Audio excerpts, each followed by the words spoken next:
World's hardest job? World's hardest job is holiday shopping, folks. The reason I'm so late, well, at least a good portion of the reason I'm so late today is Costco. Man, I mean, if you've been to Costco near the holidays, or in fact, anytime really, you know, you're very familiar with what I'm referring to. But whoo boy, I was fighting in that parking lot. I was battling for my life.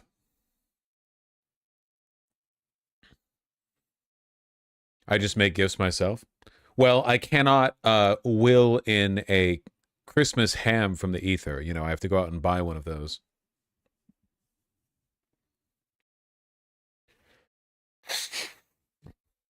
Did you beat people up? Nah, it was all like old Asian ladies, you know? They'd kick my ass. What's up? Oh, I'm fucking. Whew. Don't you have servants to do that? To beat up old Asian ladies? It's not normally what I use them for. Hair looks flowy. That's a very diplomatic way of saying that I need a haircut. And I'll take it.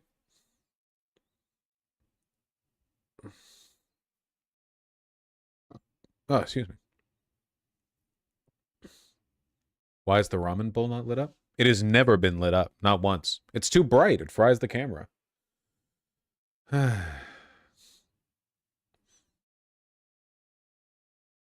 Ass hair, bro.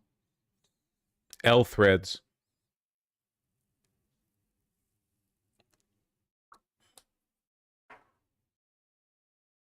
And VGG is banned on the work network. Really? Not specifically, I assume. It's just not one of the whitelisted sites. All right. Do do do.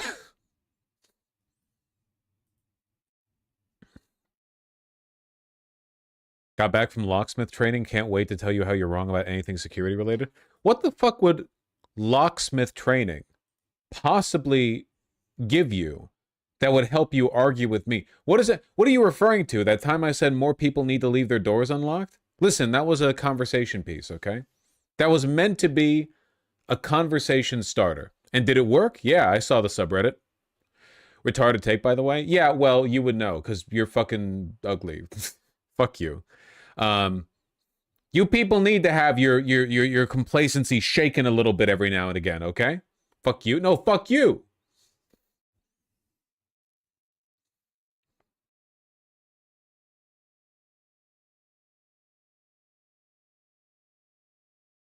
All right, let's get along.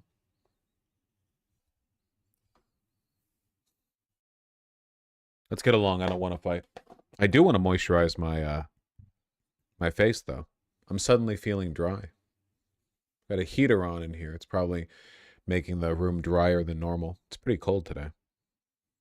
By Seattle standards. How are you all doing?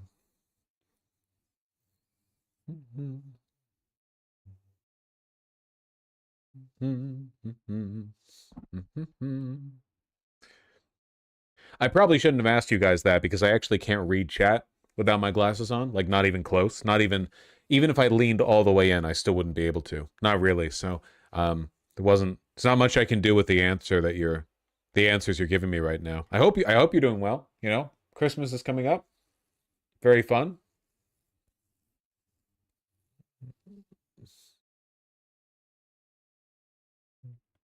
Gotta moisturize, folks. Gotta moisturize. Moisturize and sunscreen. If you're the type fella to go outside. All right, we did it. We moisturized up. We're well hydrated. What's up? Women take so long to get ready, SMH. True. A Groiper joined the Ohio governor race against Vivek. Oh, that'll be fun to look at. That'll be fun to look at. All right.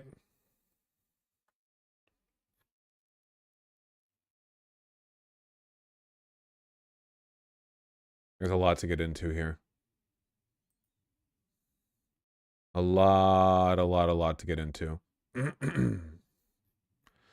Let me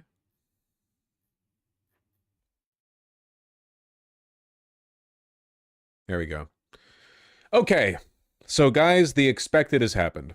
The Epstein files came out, and as many people, including to an extent myself, but not entirely myself, predicted, the government horrendously mishandled it and is now simultaneously making Trump look worse by revealing bad stuff about his association with Epstein, and also making Trump look bad by doing a comically bad job of covering it up. So the attempts to cover it up, or the extent to which they have attempted to cover it up, is pretty, well, extensive. I mean, the most obvious stuff is the fact that they have censored, or I should say redacted, an enormous amount of shit across the entirety of the files. But by far, the funniest and most inexplicable is the wrong word, unjustifiable, like the worst looking, the most optically damaging thing is that the government, and this is real, forgot to scrub one of the photos with Trump in it. This was one of the unredacted photos, an open desk drawer containing seemingly numerous photos of Donald Trump with, women. And this was the 468th page of the released files. They forgot to censor this, to redact any of it.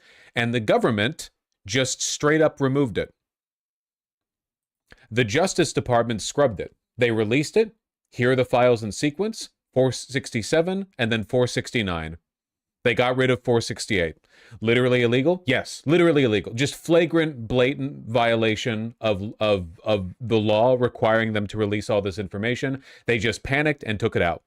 It looks even worse than if they had just left it in there. There's already like a million photos of Trump with Epstein. That's not new. So I have no idea why they would look back on this and go, oh shit, let's really obviously break the law and take this picture down from a numerical sequence, an unbroken, continuous sequence on a document dump that everyone is paying attention to right now. Why?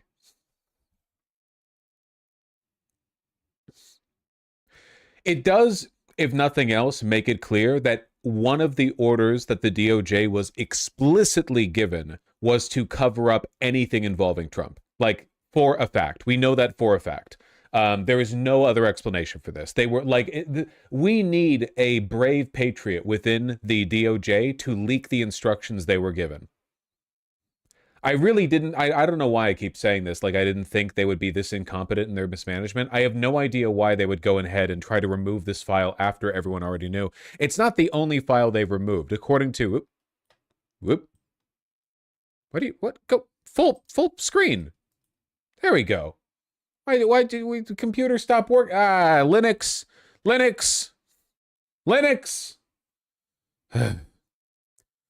At least 16 files have disappeared. So here's where we're at, okay? The government is illegally redacting information. Remember that every single redaction they make in these files, Congress has the ability to question and demand an explanation for it. They're illegally redacting huge swaths of these files. They have only released a small portion of the total number of files, presumably because they're not done redacting the rest of them. In addition, they're hastily covering this up after releasing it, illegally deleting files from the webpage. They've also broken the law by not making this information archived or indexable. Like, you can't search through it. The search function doesn't work. So it's, mishandled on every possible level. They had a month to prepare. Please remember, as they continue to release hundreds of thousands of pages, that Kash Patel said under oath months ago that there were no Epstein files. Multiple members of the Trump administration, after it became clear Trump didn't want to entertain this conspiracy anymore, went on the record and said there are no Epstein files at all. So just, obviously, you are, I don't know, man. It's so fucking bad. I saw the fucking Hodge twins posting about this. Remember those guys? Like, it's so bad. I don't even know how you like grift in favor of this.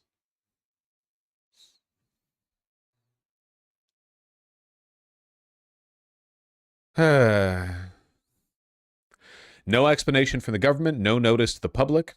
The missing files, which were available Friday and no longer accessible by Saturday, included images of paintings depicting nude women, one showing a series of photographs along credenza in drawers. In that image, inside a drawer, among other photos, was a photo of Trump alongside Epstein, Melania Trump, and Ghislaine Maxwell. The Justice Department did not say why the files were removed or whether their disappearance was intentional. Right.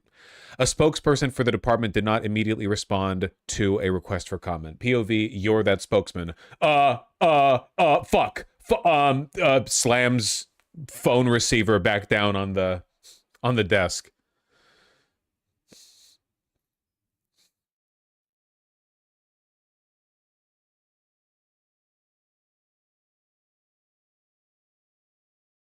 The Hodge twins recently reached out to the whites-only cult leader guy and asked if they can come interview him, and he was like, no, sorry, ha ha ha. That's pretty funny. That's pretty good. That's a good bit. Phone receiver. Listen, I've been out shopping all day, okay? My brain's a little bit fried. Anyone defending Trump is explicitly pro-pedo. This is why I told you guys that even if they just redact all the information in the files, it's not going to help the Trump administration at all, okay? Now there's a fuck ton of attention being drawn to how badly of a job they've done keeping this together, you know? It looks terrible.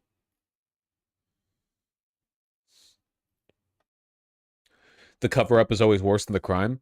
Dude, you have no idea. It's so much worse than this. This is more of a side thing, but like the Department of Justice has actually been slipping photos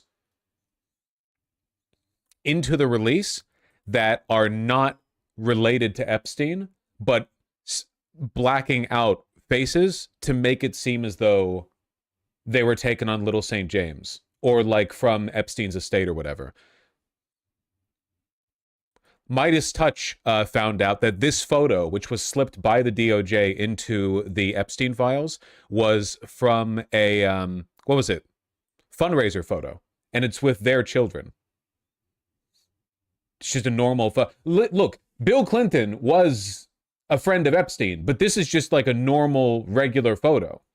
So they slipped this one into the Epstein files and blacked out the faces to give the impression. See?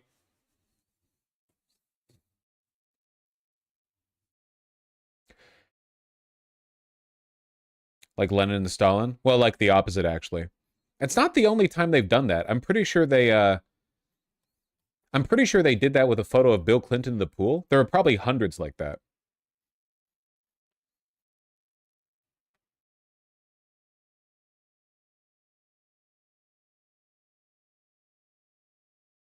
Didn't Epstein have a lot of public and PR photos in his collection though? Yeah, but then why black out the faces? Look, you have to, it's the DOJ. You have to assume anything they do is done with malice, okay? They're already on the hook, like doing a cover-up for this. They're already trying to get rid of Trump's mentions of the files. You know, like we know for a fact what their bias is here. You should never, ever, ever, ever, ever assume that anything is done on accident.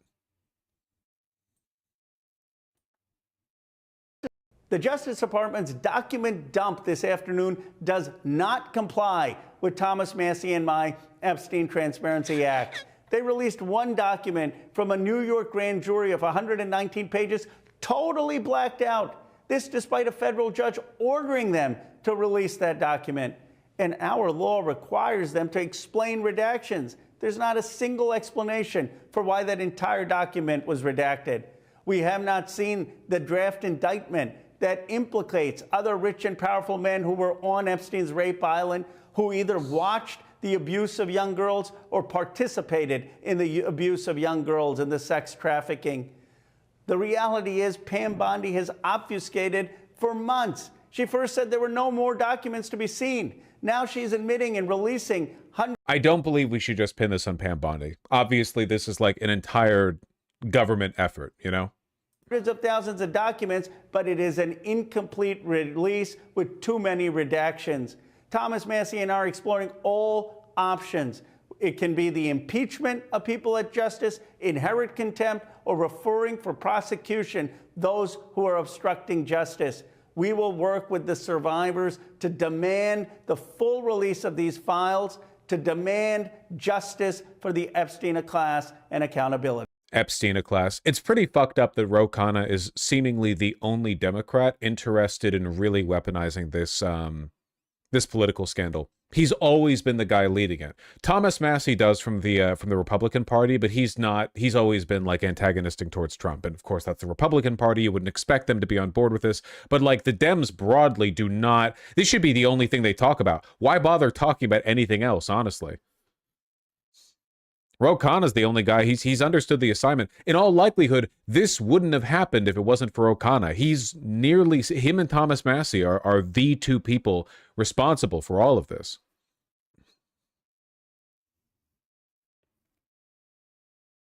Bondi's completely incompetent. Yeah, of course. But she's also like just following orders, right?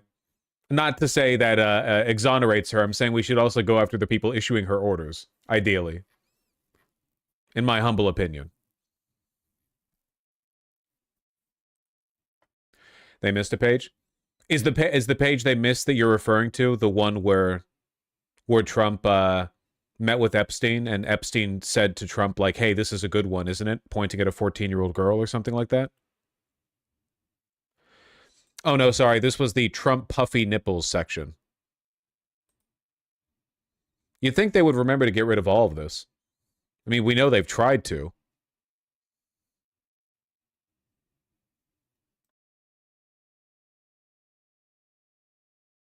They only had 30 days. You're right. I'm putting too much pressure on them. It's unreasonable of me to expect they do a better cover-up than what they've actually managed. I am trying to find the bit with Trump. I'm trying and failing. Got the classic 119-page blackout right here. I can't find... It's the one where Trump's being introduced to that 14-year-old girl from Epstein. You know what I'm talking about?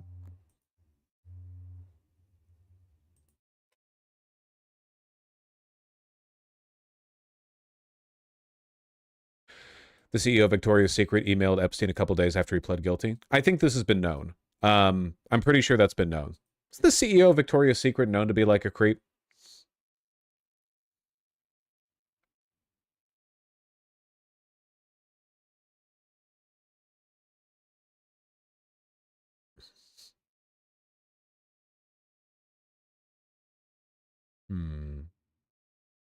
Sure. You retweeted it? That's why I'm surprised I can't find it. Yeah, this one. During one of Doe's encounters with Epstein, he took her to Mar-a-Lago where he introduced her to its owner, Donald J. Trump. Introducing 14-year-old Doe to Donald J. Trump, Epstein elbowed Trump playfully, asking him, referring to the 14-year-old Doe, "This is a good one, right?" Trump smiled and nodded in agreement. They both chuckled and Doe felt uncomfortable, but at the time was too young to understand why. Yeah, they forgot to get that one too.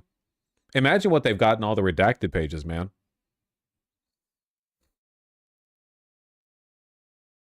I voted for this.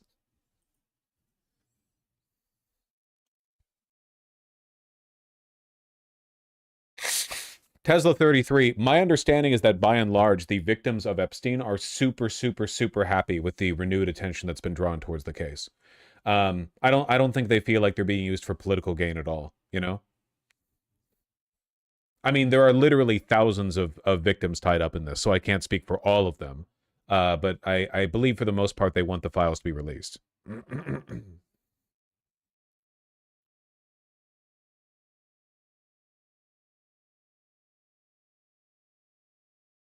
So depressing, man. Well, it's a bad day for Trump, so you can feel good about that, I suppose.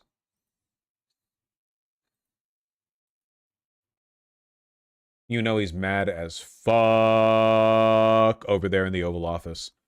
Why aren't people talking about the record low prices that I've delivered to the American people? What the fuck? Why is everyone so concerned about this? Quiet Piggy, exactly. Yeah. I want to see a crash out. Well, listen, okay? There's a reason why they have been shielding Republicans from journalists today and yesterday. They started the congressional winter break early. Mike Johnson did, so that Congress people wouldn't be, you know, running around the Capitol building talking with journalists. And presumably they are going to do everything they can to shield Trump from journalists for a while. Like every time questions on this are brought up, they're going to like try to pull it away from it. I guarantee you. Trump gets really sensitive about this, you know? He's a very sensitive guy.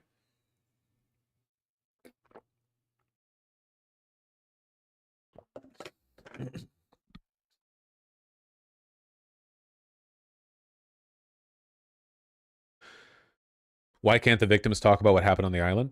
Well, they do. But of the victims that we know and who have come forward to the public and have made public personas of themselves, that's only a tiny fraction of the people who were present on the island. Like, again, we're talking like thousands of people have been roped up in this. And I think a couple dozen maybe have, like, who wants to be publicly known for that, right?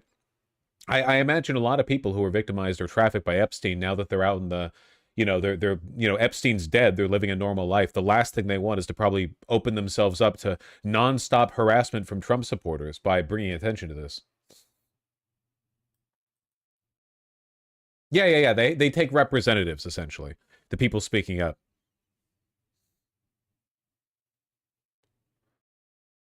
A few died by suicide after, I think. One famous one quite recently, yes.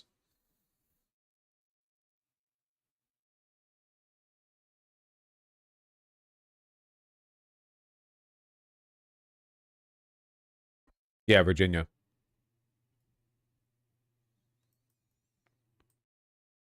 It's been nice to see, though. For the most part, the response to this online has been pretty one-sided. Epstein files released. Now, I had a little hesitancy on that word because it's only part. The DOJ releasing a mass dump of heavily redacted documents tonight. And I want to just emphasize that point.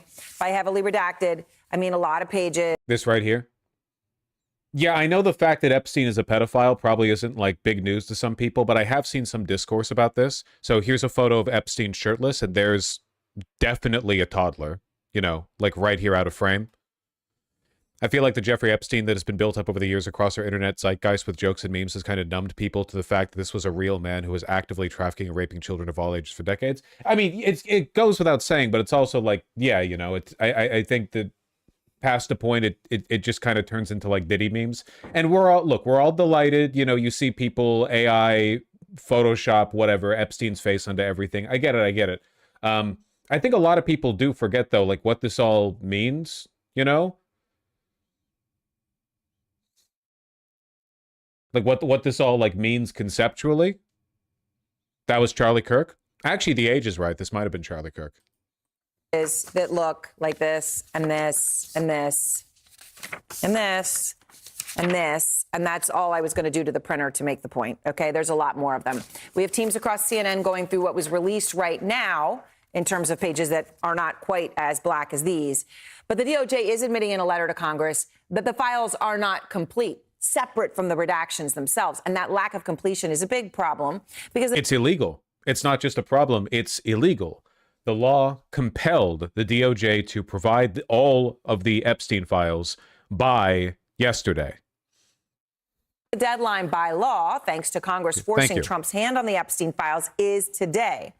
Now, the key Republican who is behind getting that law passed is Congressman Thomas Massie, and he's posting on social media tonight, quote, unfortunately, today's document released by AG Pam Bondi and Deputy AG Todd Blanche grossly fails to comply with both the spirit and the letter of the law that Donald Trump signed just 30 days ago. And Congresswoman Marjorie Taylor Greene said, quote, release all the files. It's literally the law. Well, they did not, and they have not yet. The White House saying tonight that it did not receive the Epstein documents that were released by the Department of Justice before release. So they're saying that they weren't involved with what the DOJ chose to put out today. But the Justice Department did brief the White House on what the documents contain. So what do we actually have tonight on the pages that aren't black as the country starts to shut down and check out for the end of year holiday time? We do have some apparently never before released documents, along with thousands of files that were already public, the redactions, of course, and a whole bunch of pictures of Bill Clinton. Now, among the never before released documents is this photo of Bill Clinton. He's with Epstein. Got a print out of that one as well. And then a photo of a shirtless Clinton in a jacuzzi next to another person whose face is redacted. And a photo of Clinton swimming in a pool with Ghislaine Maxwell and another woman whose face is redacted. Now, It's important to note Clinton has not been accused by law enforcement of any wrongdoing related to Epstein. Right. And at Clinton's Lamau, they really hate Billy Boy. Well, this is what they're trying to do now, right? Like all of the MAGA influencers who aren't shutting the fuck up in light of these file releases are trying to. I've seen this 1,000 times. The Democrats really regret this one, huh? The Epstein file release really backfired on them, huh? As if anybody gives a shit about Bill Clinton. Like, there is a single Democrat alive who would not happily string Bill Clinton up if it meant getting Trump along with him. Just ridiculous, you know? But that's what they're trying to settle on. Obviously, the reason why Bill Clinton is being seen more often in these files than Trump is because they redacted the files that had Trump in it and not the ones that had Clinton in it. It's pretty straightforward. I'll tell you this, of the 16 files that the Justice Department mysteriously removed yesterday after posting them, not one of them contained Bill Clinton, you know? Only Trump. Spokesperson's posting on social media tonight. The White House hasn't been hiding these files for months, only to dump them late on a Friday to protect Bill Clinton. This is about shielding themselves from what comes next or from what they'll try and hide forever. Now, as for Trump himself, he didn't want to talk about the files today. He refused to take questions about anything today when he appeared in public to announce a drug pricing order. I won't even take questions today because there's no way I can take questions that are anywhere comparable to what you just witnessed. Why wouldn't you just say, I can't take questions because I'm busy, I've got to run, I'm sorry? Why would you... Are you fucking kidding me? To be clear, what he's talking about and what we just witnessed was an announcement from Trump about drug prices. MJ Lee has been going through the files such that we have them. And MJ, look, you know, we got these photos, we got lots of redactions, lots of things missing, but there are still, you know, many pages of documents that you are able to look through. What are you learning from them? Yeah, Aaron, as we are going through these thousands and thousands of pages of documents and photos to try to figure out what's new, what's significant, are there people of interest that we should be taking note of? You're right that this is just a partial release of the so-called Epstein files from the... They really printed a whole black page. They printed 117 black pages, all in succession. DOJ. And what's interesting is that Todd Blanche has essentially informed Congress as of this afternoon that this is happening in this way because of the sheer volume of the documents that we are talking about. And what he essentially communicated is that we needed more time to figure out what information needed to be redacted, including on some information that the agency got recently. Now, one thing that is interesting is that he made clear in this communication to Congress that they made a decision to withhold and redact information that goes beyond what is stated in the law. And just as a reminder, what is stated in the law is that there are 5 categories of information that... I like that they can just do that. They can just be like, we've decided on new criteria not outlined by Congress that'll dictate how we decide to redact information in these files. Thank you. The fact that they're taking so long with the remaining files is also a pretty clear indication that a Trump appears a lot in them. There's no, like, that's clearly the only thing they care about here, right?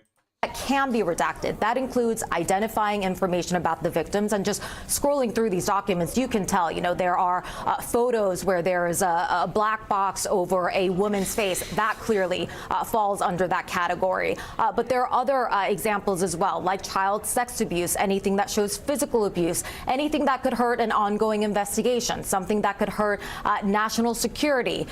But the fact that there are going to be more documents coming out on a rolling basis, and that so many redactions, again, beyond what the law originally stated, is going to have huge... No, not beyond what the law originally stated.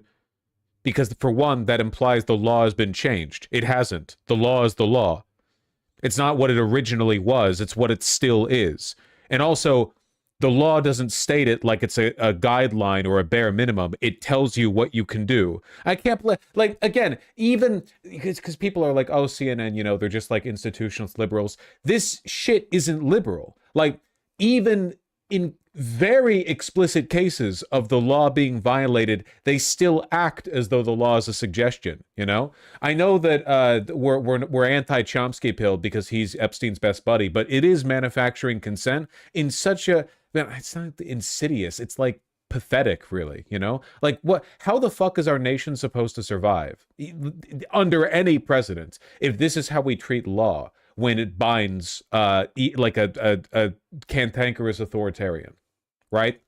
Like, you won't even allow legalism to do the work. I thought it was bad when Trump was just like working along the margins of the law. Now he just openly disobeys it, and the mainstream media is like, well, yeah, he did say he wanted to do that, so people disagree, but like, yeah, he did that, yeah.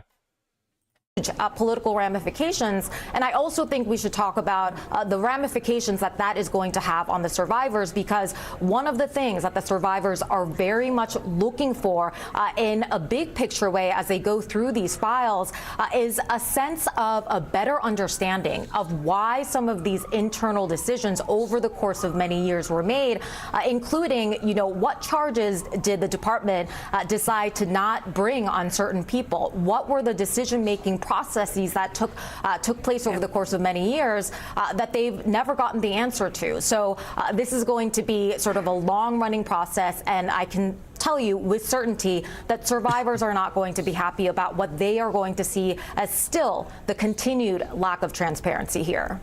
Yeah. All right. Thank you very much, MJ Lee. And everyone's here with me now. Yay. So, Barry Levine, obviously, you know, you've been covering this for years, and you've pushed every night here for the files to be released. So the day comes, the deadline comes, and we get some stuff. We get some new stuff. We get a lot of stuff we already knew. Yeah. We get a lot of black pages. And when it comes to men, we get a lot of pictures of Bill Clinton. Yeah, Aaron, apparently there's about 10% of the actual FBI files that were released today. And 5% of that, 5% of the 10, we already had. Okay, so we're receiving, for the most part, very little. And, you know, it's already been playing politics in the sense of putting out pictures of Bill Clinton. You have to wonder if the DOJ has assigned Jay Clayton at the SDNY to investigate Clinton and other Democratic enemies of President Trump. Why are they showing all of these photos of Bill Clinton? You would think that would be part of... You're never going to move the needle by talking this way, because it comes across like you're just looking to play defense for Bill Clinton. Fuck Bill Clinton. You know, I do not give a shit. The president is a pedophile, and this whole thing is just a sloppy attempt at a politics game from him. You need to, like, no one wants to say it, but we live in the United States of America. This is not the United Kingdom. You can just say the president is a pedophile. He can't sue you. He can't sue you. And if he did, you would have lawyers lining up to help you pro bono, okay? Like, you can just say that. Investigation. So that doesn't make any sense. We did learn that there's 1,200 victims, more than we initially thought, from the DOJ. The DOJ also said, and this is most important to me, and I think the survivors, DOJ communications on investigations into Epstein and his associates and details of any immunity deals. And so I'm looking for the FD 302 forms, which are the FBI witness reports that Representative Tom Massey says pertains to 20 men that Jeffrey Epstein trafficked these children to. And from the initial look that I made earlier, I don't see any of the 302 forms. However, we may see a shocking lack of imperative or urgency in the face of the undeniable reality that the president is engaged in an active, transparently, inarguably illegal cover-up of his decades-long association with the pedophile ring. I'm in a later document dump. I mean, Stacey, just to state like this isn't some like nebulous edge case issue. There's no charity to be had here. It's factually illegal what is happening right now. How can you say otherwise in the face of files being deleted? Like that, if nothing else, should cement it. They just straight up removed. They forgot to censor a file that showed Trump. They just straight up removed it. Just like, oh fuck, sorry, whoops, yoink. Let me. No one will notice this missing file in a numbered sequence. This here, it's just definitionally impossible that it's random what we got. The tone is so weird. The tone is weird because they all know the truth. The truth is that Trump is a pedophile. They're all aware. Everyone here knows it. But they all also know that they will be canned by CNN if they say it, because CNN is owned by a right-wing oligarch, by a lunatic who has deliberately steered the company in a rightward direction who has capitulated and kowtowed to Trump. So they're all just wondering, like, how exactly do we how do we frame this, you know? They're otherwise not allowed to, you know? They feel they're helpless. Right? If you're putting out 10%, someone's making a decision on what that 10% is. Yeah, exactly. And it seems like Todd Blanche is the propped up announcer of it. But to Barry's point, it's so significant that President Trump directed Pam Bondi to investigate Bill Clinton, directly named him in a social media post along with other Democrats. And then she answered. Trump will sue them? Then he'd lose. It's just as simple as that. He would lose. Also, it would be like phenomenal PR. You kidding me? You getting to go to court to demonstrate that you are acting in reasonably good faith, that you're not violating the actual malice standard, calling Trump a pedophile. Oh God, are you kidding me? That could be your career. I would love to be sued by Trump for calling him a pedophile. Why? Because I would get to play that up for years. Legal defense would run up to me for free. They would be like, holy shit, yes, please, let me put this in my resume. I would get to go back to stream afterwards and be like, I can't share details about the case, but yep, I called him a pedophile again today. Give me money. And you people would give me way more than I could ever lose in the legal. Trust me, people are not afraid to call Trump a pedophile because they're afraid of the personal consequences. Honestly, you know what I think? They're basically just afraid of not getting invited to the next Little St. James. They're all in a big club and you're not in it. The media people know the political people. They all have each other's fucking cell numbers. And they all know right now Trump calls the shots and they don't want to be that one person rocking the boat because then people stop associating with them. It's all a kind of collaborationism. You know, the impotence of these liberal institutions is born in large part from the fact that there is a perceived shared economic and social reality between the people who are meant to hold the powerful accountable and the powerful themselves. The call and appointed a U.S. attorney in the Southern. I mean, Jesus, look at Epstein palling around with Chomsky. Look at Chomsky palling around with Bannon, right? Oh, you can, critique power all you want. You can hold people to account. I think Walter Cronkite was in those fucking photos. You can be as much of an upstanding journalist as you want. At the end of the day, you see yourself as on that level, you know? Of New York to investigate. And others, yeah. And the policy of the Justice Department is you don't release anything related to an ongoing investigation, especially photographs about the subject of an ongoing investigation. And obviously, it seems to be a disingenuous subject, being Bill Clinton being ordered to be investigated at this late stage of the game. It certainly did seem targeted at the time and still does. But why would they go against their own policies and then release Bill Clinton's photos? It's kind of makes a farce of this entire situation. I mean, it really, right, if your whole point, if you were going to hide behind an ongoing investigation, the one that you've got going is into Bill Clinton. And yet we got a whole bunch of pictures of him in a pool and a jacuzzi and whatnot. Yeah, and I'll just add. It's almost like they weren't actually investigating Bill Clinton or anything involving the Epstein files, and they only said that in a desperate effort to get people to back off. Remember that? They were pushing for the release of the Epstein files, and Trump was like, okay, you want me to look into the Democrat Epstein files? Well, sure, let's take a look into the Democrat Epstein files. Of course, nothing happened after that. One more building block, which is that the legislation, the Epstein Files Transparency Act, actually has an exception. It says you do not have to release information if it could jeopardize an ongoing investigation. So it's not just that that's Justice Department policy. The law allows for them to actually have that. Specific law, right, that Massey. Yes, law. Yes, exactly. So it's the oddity that would be the piece that's released, and especially when there's no investigation. Named at least 20 men, and then we've only got one out of 20. Right. And it happens to be that one. Okay, Max. So, I mean, we all get that. And obviously, everybody, if there's anything more to know about Bill Clinton, then people should know it, right? Sure. But they should know about everyone else as well. The two men behind the bill, the law that Ryan's talking about, Ro Khanna and Thomas Massey, have both said this is a load of baloney. And Massey saying, basically get out of town, right? His words are that grossly fails to comply with the spirit and the letter of the law. Then you had Marjorie Taylor Greene, who, has been a regular voice on this issue, but now other issues going against Trump. Does this become like everybody jumps on board to this or no? There are now three things that are... Everyone already did jump on board.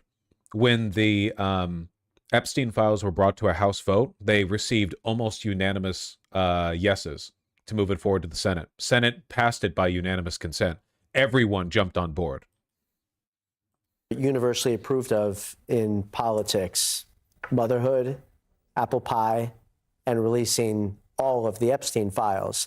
which is what makes this so incredibly jarring, alarming, and politically stupid that the Trump administration is acting this way.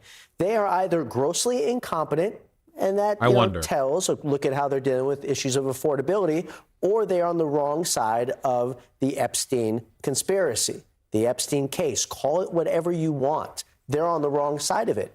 I cannot for the life of me understand why they are operating this way unless they're trying to hide something. Well, that, but also they're really incompetent. It does piss me off that because everyone here is a coward who's unwilling to say the fact that Trump's a pedophile, that they always have to be. It's like what you guys do, where you guys pretend to be shocked when a Nazi goes mask off. Like we watch a video by a groiper running for office, and they dog whistle, and you guys are like, "Was that a fucking dog? Did this guy just dog whistle?" Meanwhile, the media has to be like, "I don't know what he could possibly be doing other than covering up the Epstein files," as if he hasn't been doing that every day for like a year now, like nonstop, very, very publicly, right? You always have to be like bamboozled. It's always like they get off on being one-upped by the people who are they're playing chess with a pigeon, and they're acting shocked and indignant every time the pigeon knocks a chess piece over. You know what I mean? I didn't expect you to do that. It's as if you don't even know the rules of the game.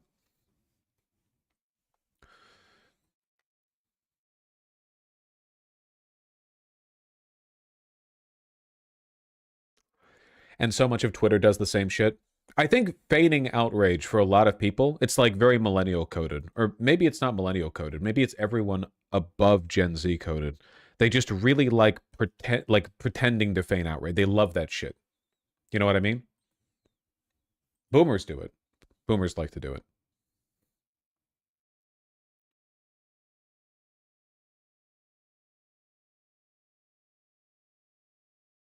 Civility politics? It's not really civility politics. It's just, honestly, I think it's just low IQ bait, you know? I think you have to be kind of stupid to fall for those Twitter posts where it's like, well, the gloves come off. Yeah, it's finally official. There's no doubt anymore. Like it's these openers are like the short form text content of a temple runner playing in the corner of your, or Subway Surfers playing the corner of a short form video. You know, it's just meant to hold your attention a little bit. You see the new Animal Farm trailer? Yeah, but it's just like not interesting. Also, I can't watch it on stream because a movie trailer isn't, it's going to be content ID'd.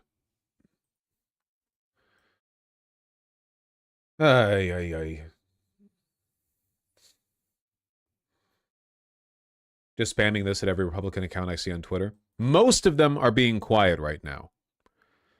Most of them are being quiet. I think that for the most part, they understand. Like, they all already knew Trump was a pedophile. This is just not the time to speak up, you know? This is not the winning issue. Some of the more hardcore loyalists are going to talk about it, but I don't think beyond that. Like, Christ, look at the strat here, okay? Let's take a look at Fox News. What is Fox News talking about right now, okay? Trump floats national emergency on housing affordability. Sports. Charlie Kirk. Second oil tanker seized outside Venezuela. Hurting the gospel message. Immigration scheme. Whatever. How far do we have to go before any mention?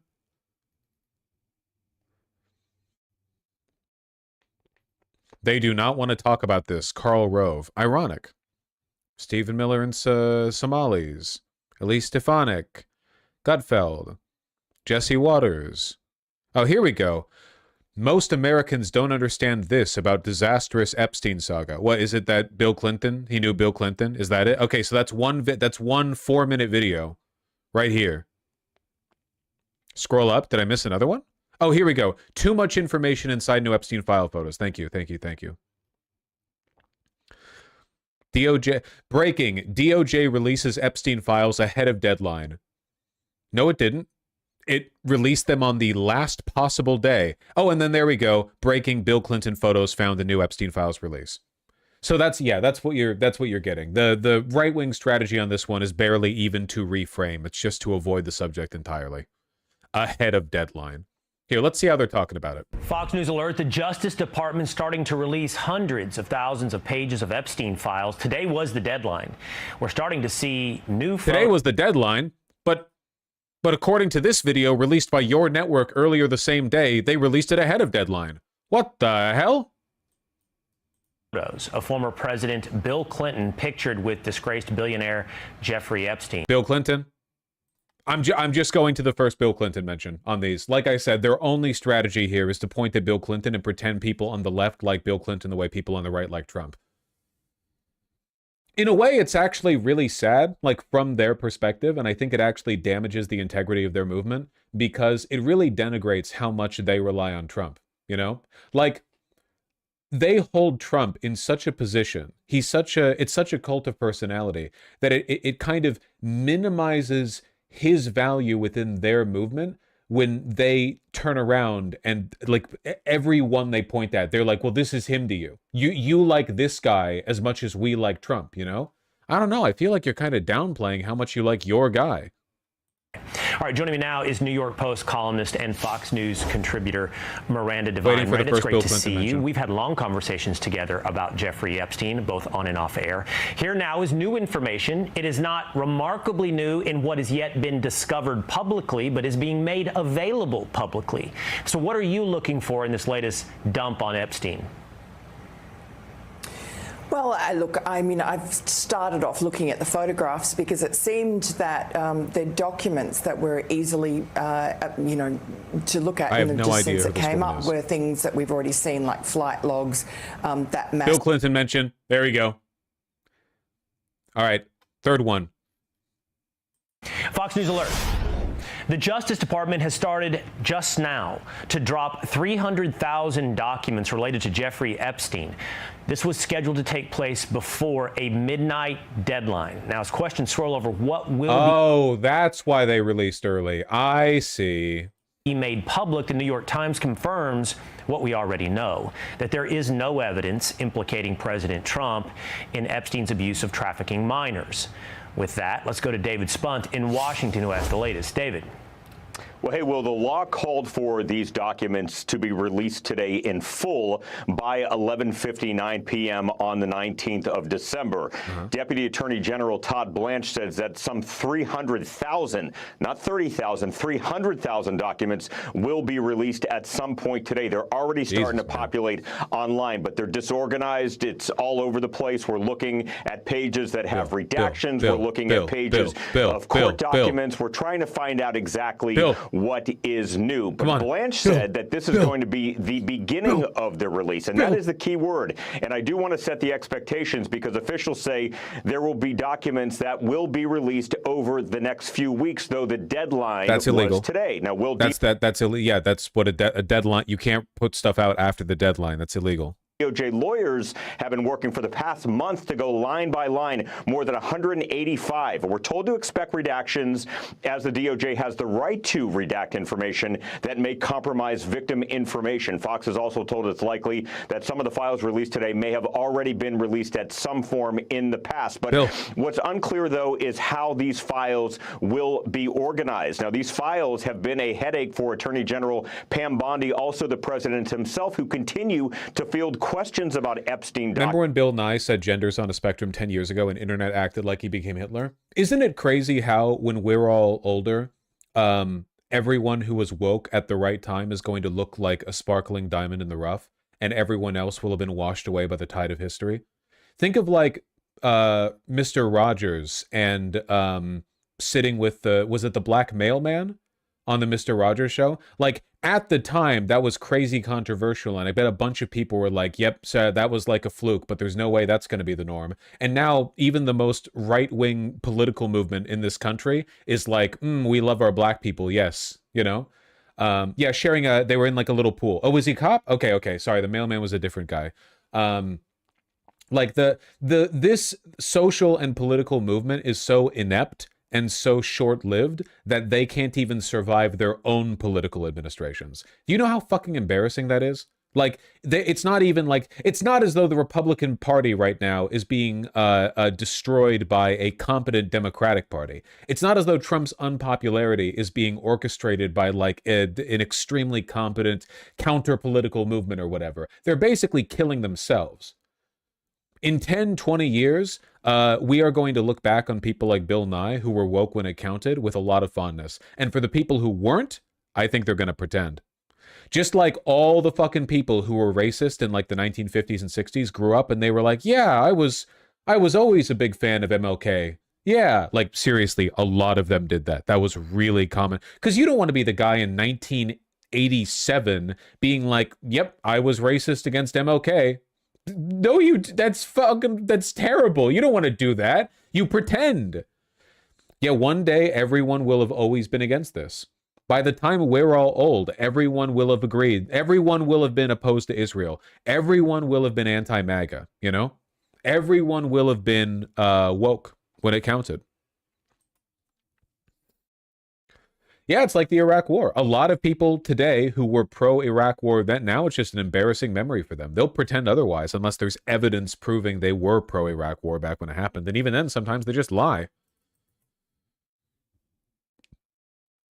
Documents after Bondi said she had Epstein's client list for review on her desk last February. Here's Blanche earlier today.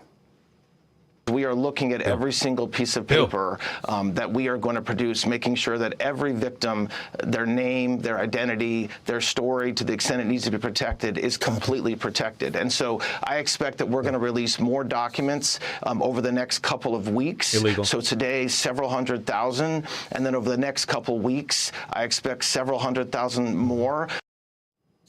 Administration sources have told Fox that even if they release everything to the public, people will still be skeptical and never satisfied. Now, Epstein victims will have called for full transparency as long as victim information is protected. But Democrats on Capitol Hill have already threatened legal action if all of the documents... And Thomas Massie, by the way. No bill mentioned here.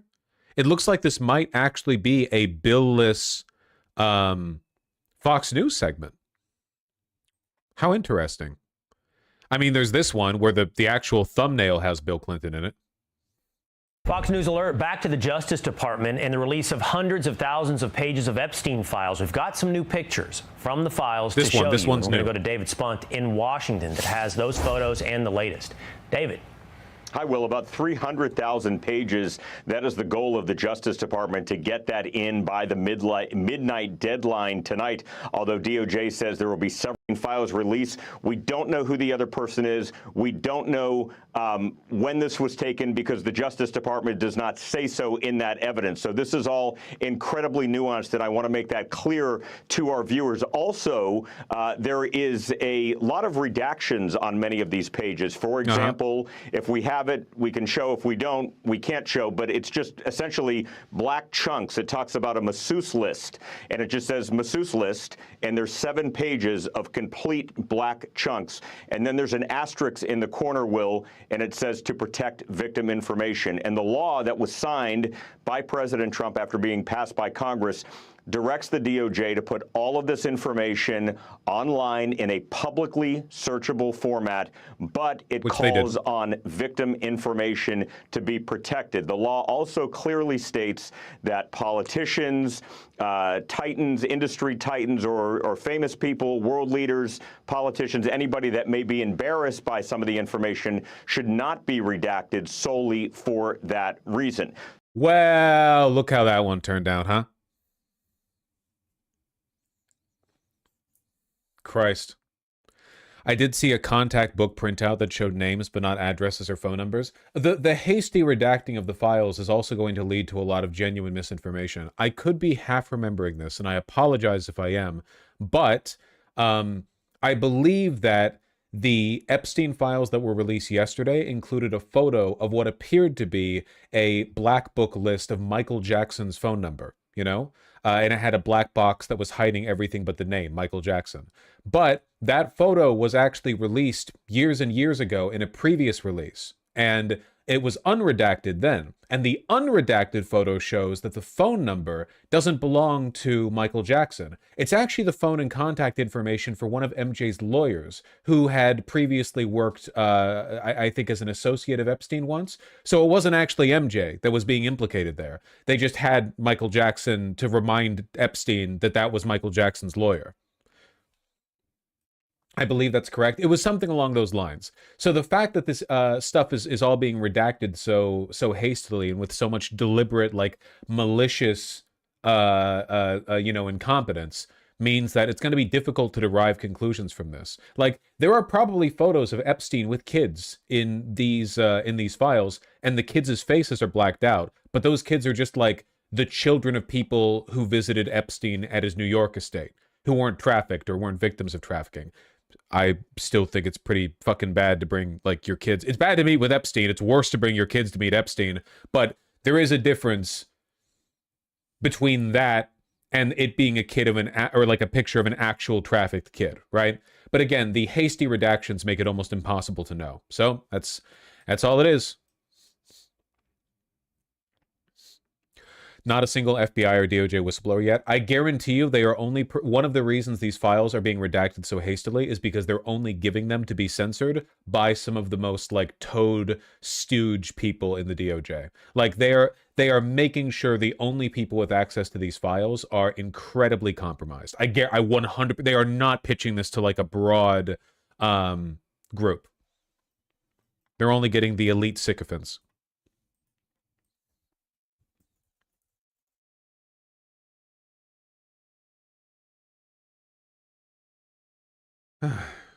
No broads. No broads. Thank you.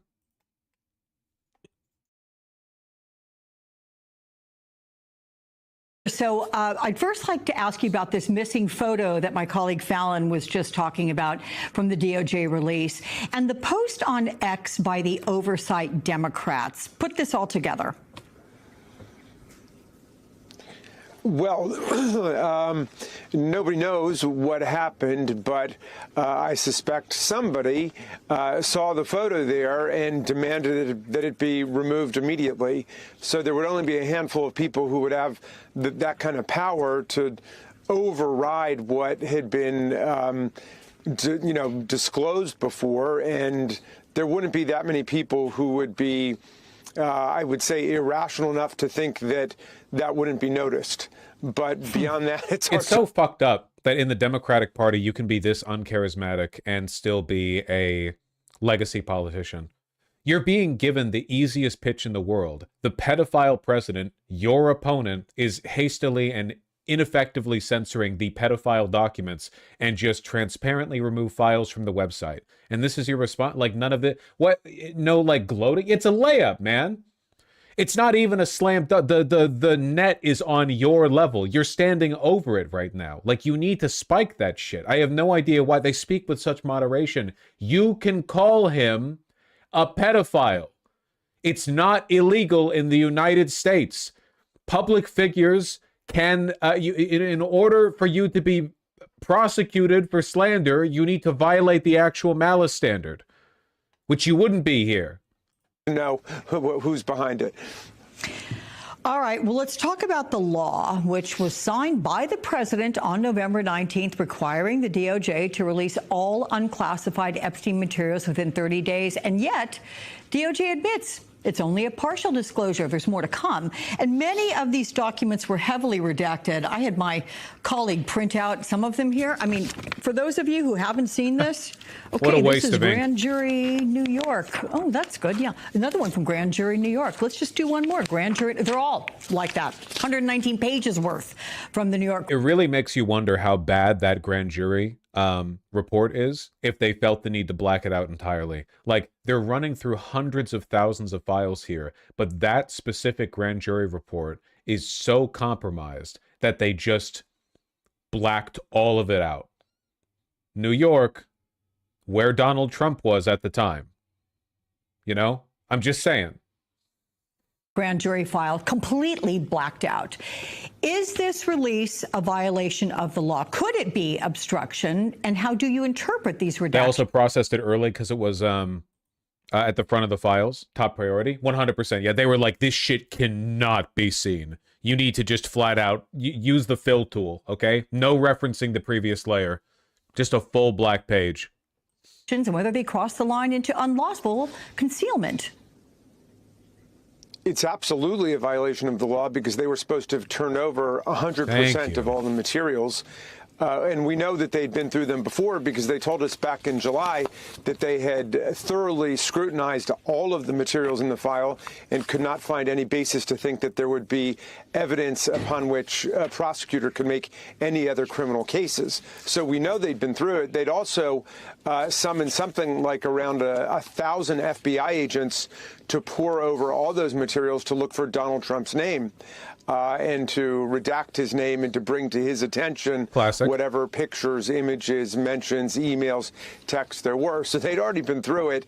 It should not have been difficult for them to produce it according to the federal law, which was passed. That is real, by the way, from like the reports that we see from months ago that, yeah, 1,000 FBI employees were tasked with scrounging through the Epstein files and removing mentions of Trump. We already knew that. So this is like in addition to that. So even with 1,000 FBI agents doing it prior, and with the current DOJ censorship effort, they're still like leaking Trump shit, you know, unintentionally. But out of those 1,000 no leaks, yeah, I wonder how they're compartmentalizing the information, you know, because the FBI is not super pro-Trump, and there are not enough Trump loyalists in the FBI for them to pull 1,000 without getting some people over who definitely don't like the regime. Overwhelmingly by Congress, in which Donald Trump purported to support. So they're in violation in that way, but also... then again, like, what would they say? The fact that the FBI was tasked with removing Trump's name from all of those documents, that already got leaked. So I guess beyond that, the most they could do is send screenshots or whatever, which I guess would be nice. You know, screenshots of the grand jury text saying, yes, Trump's a pedophile. These redactions are obviously way sweeping and overly broad. The law calls for redactions of identifying information relating to specific victims, but they also have to elucidate exactly why a particular redaction is taking place, rather than just blacking out an entire document like that. And, you know, a lot of the file looks like that, like, you know, ransom notes kind of pieced together and just blacked out all over the place. Do members of the Oversight Committee have even an inkling of what was redacted in the, 500-plus pages that were blacked out? Can Congress compel the DOJ to at least explain? Yes. Well, Congress could if the Speaker of the House, who controls the office of the House Counsel, our lawyers, would be willing to go to court. I think, you know, someone was asking the question why the members weren't ready to go to court. Individual members of the House don't have standing to go. The minority doesn't have standing to get in there. If anybody's got standing, it is the majority and the Speaker speaking for the entire House. Now, this was something that was voted on by the entire House, so you think we should be able to push forward, but it just looks like a game of cat and mouse and hide and go seek with the Republicans. They're doing everything in their power to sandbag the investigation that they're pretending to support. So in a September FBI hearing, Congressman Thomas Massie said the FBI was holding back 20 names of suspected Epstein clients, including figures in the music industry, finance, politics, banking. Remember when Kash Patel swore under oath that these people didn't exist? There are no Epstein files. There is no Epstein client list. I remember that. That was cool. It wasn't just Kash Patel either. It's insane that Kash Patel went from like conspiracy podcast grifter guy into being the most dirty and complicit participant in this cover-up.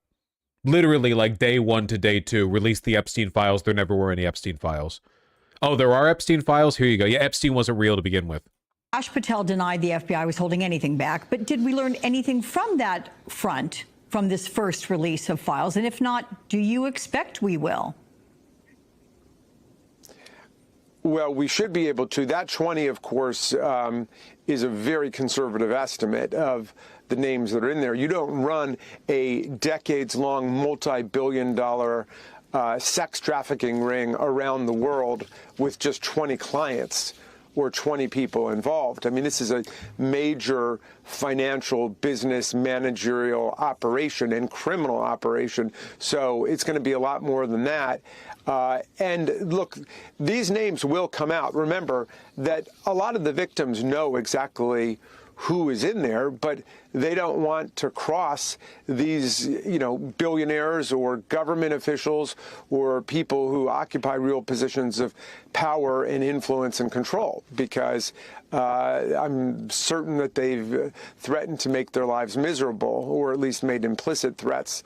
Incredibly slim congratulations that we've graduated to a point where Democrats can acknowledge that degree of conspiracism, right? Like, not only is the government covering this up, but also like a lack of transparency from the victims might be because they're being silenced. I know the Dems are still really, really pathetic rhetorically on these issues. I just remember that for a while, the mainstream Democrat opinion on the subject was this is a distraction from kitchen table issues, right? People don't care about this as much as they do the price of eggs, so let's not even talk about it. To that effect, but it's just building up like a pressure cooker right now. These names are going to come out one way or another.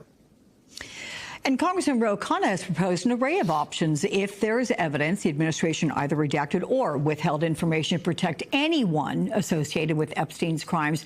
Same if further batches withhold key information. So Khanna floated subpoenas, contempt proceedings, even impeachment of Attorney General Pam Bondi and other DOJ officials. Ro Khanna and Thomas Massie have already drafted articles of impeachment against Pam Bondi, though they haven't decided yet whether or not they actually want to proceed with them. Democrats follow through if the DOJ does not comply with the law? Oh, we're going to use every means within the panoply of powers that may be at our disposal.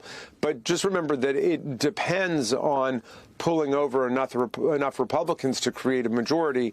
Marjorie Taylor Greene. You only need a couple, dude.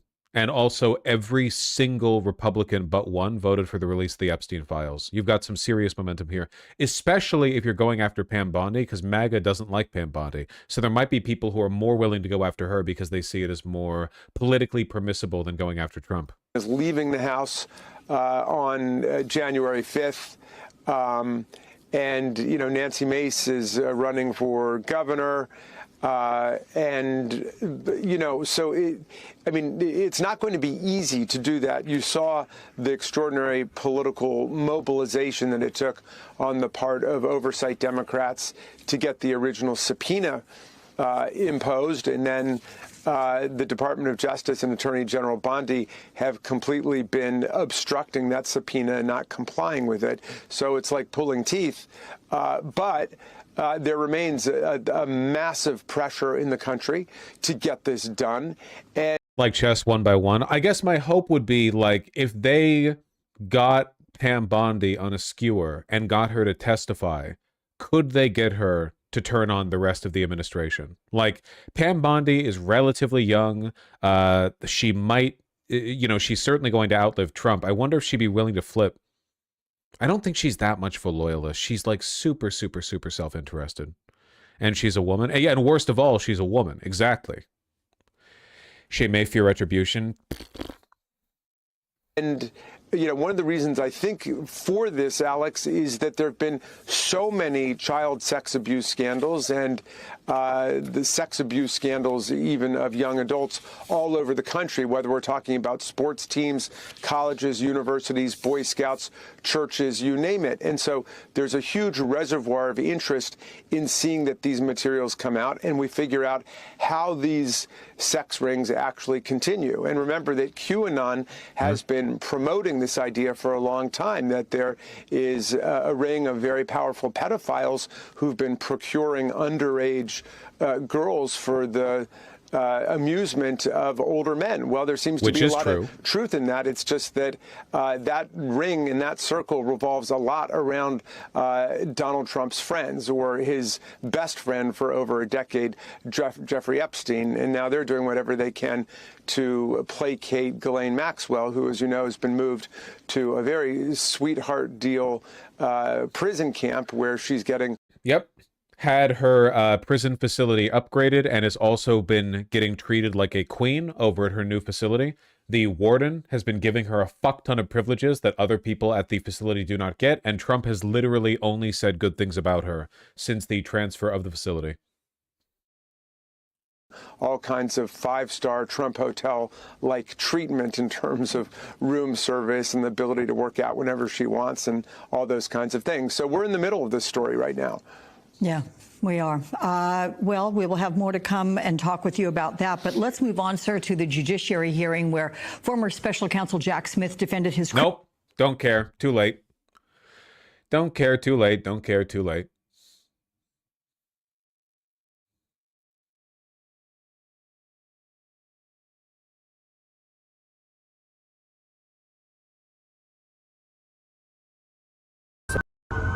It's that simple. Why do you think he is working so hard not to get them released for so many months? What do you think the real reason is? These files implicate billionaires and friends of him, of his, and political donors that he's trying to protect. And Epstein also had close ties to our own intelligence agencies and Israel's intelligence agencies. That's why there's so much effort in trying to stop this, and I do believe they'll try to stop it somewhere else. And that. What the fuck? What the fuck is this suit this guy's wearing? The gorge on the lapel is so high. What the hell? Look at that. He looks like a penguin. That's crazy. Decades. That is wrong. Do not let the Senate muck this bill up. And if you're a party to that in the Senate, you are part of this cover-up that we are trying to expose. I am sorry if one of your billionaire donors is going to get embarrassed because he went to Rape Island. That is what they have coming. In fact, they need to be on the other side of bars, a lot of them. Some of them will be embarrassed, but some of them need to go to prison, and the survivors know that. So how will we know if this bill has been successful? We will know. I wish he was a Democrat. There are men, rich men, in handcuffs being perp-walked to the jail. And until then, this is still a cover-up. I'm a bit of a Massey stan right now. Listen, he's earning it right now. Insane how Massey will call it that, but not the Dems. Yeah. Or point out, like, you know, association with Israel. There's a lot of stuff Massey does that the Democrats don't think they could get away with. Or aren't interested in getting away with.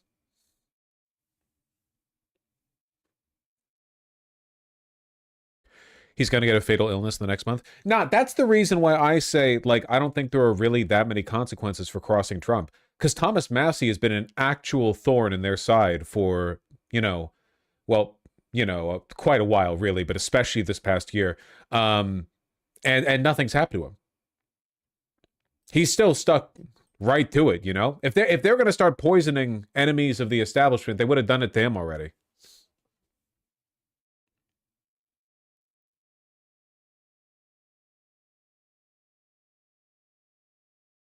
I'm so mad Biden didn't release this shit. Yeah, pretty frustrating, huh?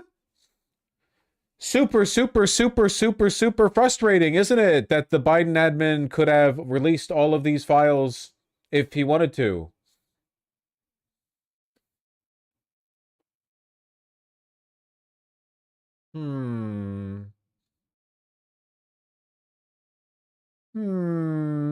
Has Kamala Harris said anything about this? No. Following through with her inability to meet the moment or rise to the occasion, I believe Kamala Harris has basically been completely silent on anything involving Epstein. She'd rather talk about what a brave job she did leading a campaign for like 100 days.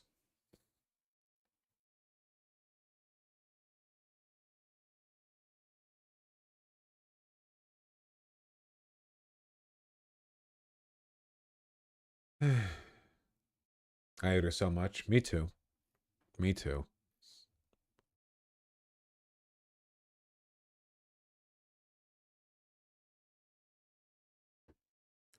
To be fair, would it have been as impactful if he did? It seems like Trump's mishandling the files caused more harm to him. Yeah, but Trump's already president, so the harm to him is kind of... Listen, vindictive as I am, I'm okay with Trump not suffering the embarrassment of having the files released while he's president if it also means he doesn't get to be president. Biden probably didn't just because it would have implicated too many fucking Mossad agents, man.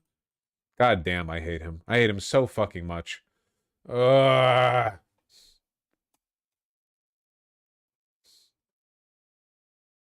And Clinton. And Clinton.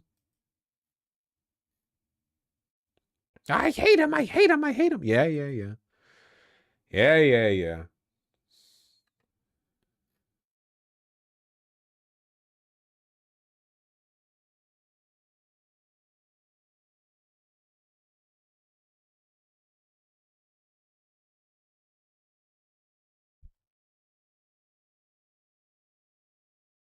What do we do when Vance becomes president?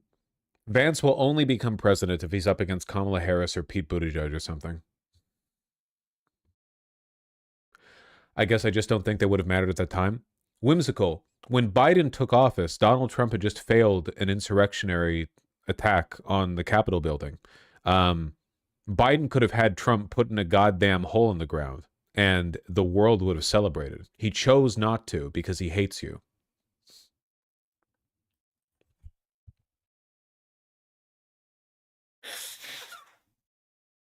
Yeah, sniffles.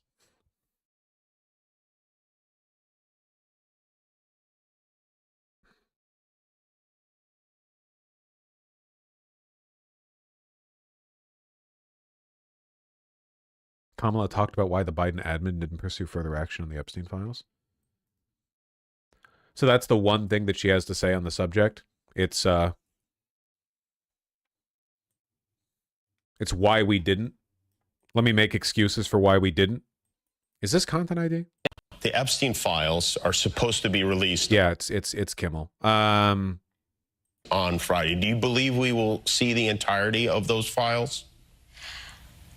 You know, what he has done to treat the Department of Justice as his personal law firm is criminal in proportion to what it's supposed to be, and that it is supposed to be an independent body that does justice, and blindfolded in terms of for whom, but for the country, they're supposed to operate without favor or fear, and what this Department of Justice has done. So I don't know that they are going to do what they're saying they're going to do, which is release all of the documents that the American people have a right to see. But I will commend Republicans in Congress, those who have stood up to say release the file.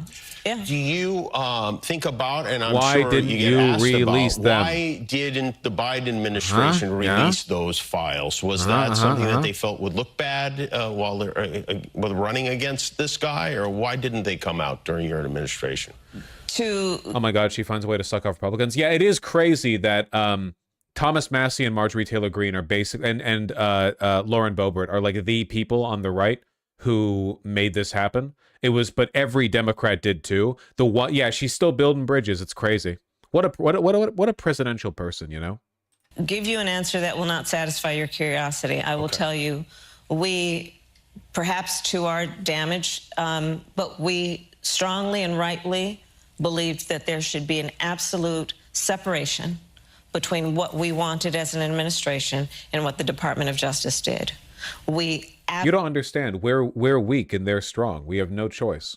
But we trust me, you know, it was entirely due to prosecutorial independence that they did not pursue charges against Trump for the insurrection attempt or being part of, you know, Pedophile Island or whatever else. Actually, that's what democracy is, you fucking chud. Democracy is when you never, ever, ever punish powerful people.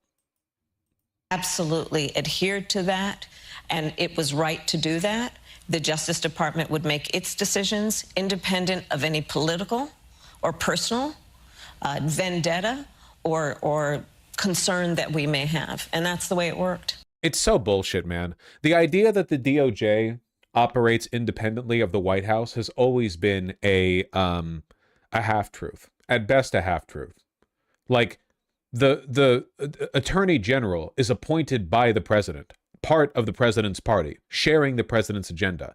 the idea is that the White House isn't supposed to dictate the specific people getting prosecuted. Or in other words, you're not supposed to point at your attorney general and say, I want you to arrest them, them, and them. That's what Trump is doing. But the idea that, like, there was absolutely no way to politically direct the release of the Epstein files is a fucking lie.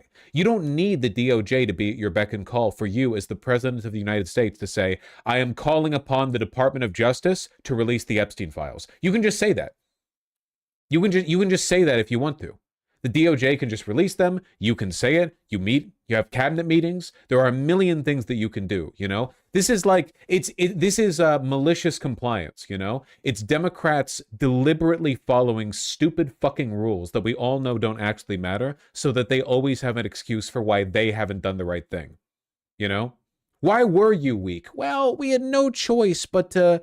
It's kind of mean to go after people like that, you know? I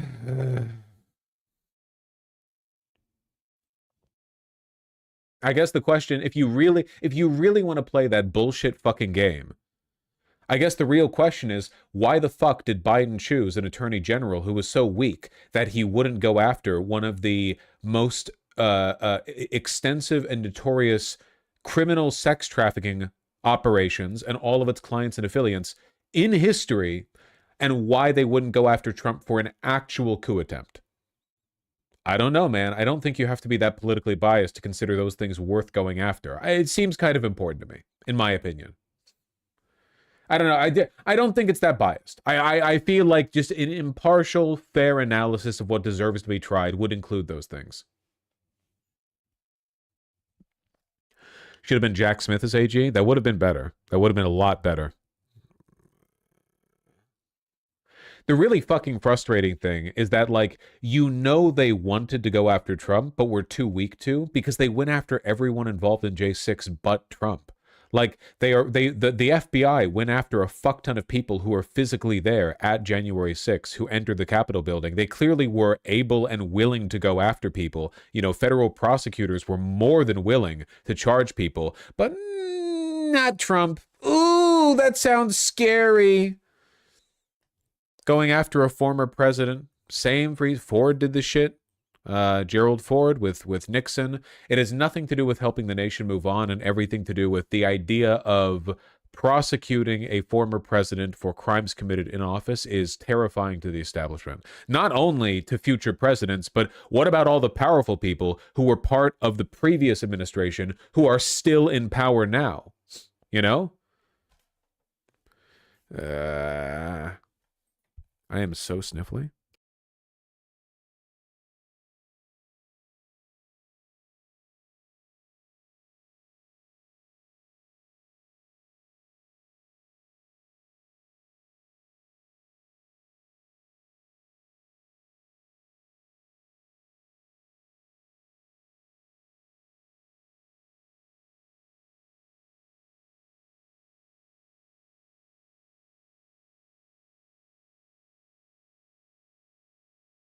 Oh, sorry.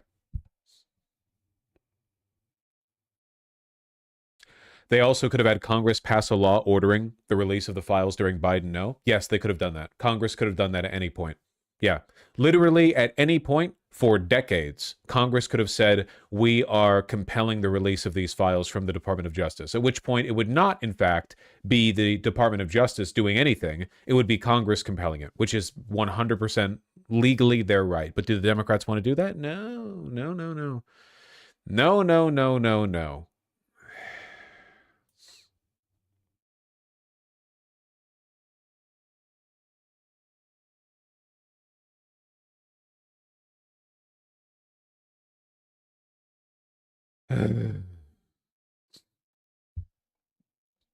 Yeah, I remember Obama saying we look forward but not backward when asked about Bush's war crimes and torture regime. Yeah, I remember. I remember.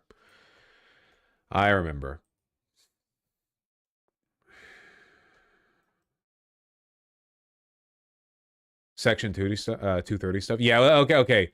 Short break from the Epstein business. What is this? Somebody pitched this at me earlier and said a Groyper is running for governor in Ohio, Gyat, against Vivek.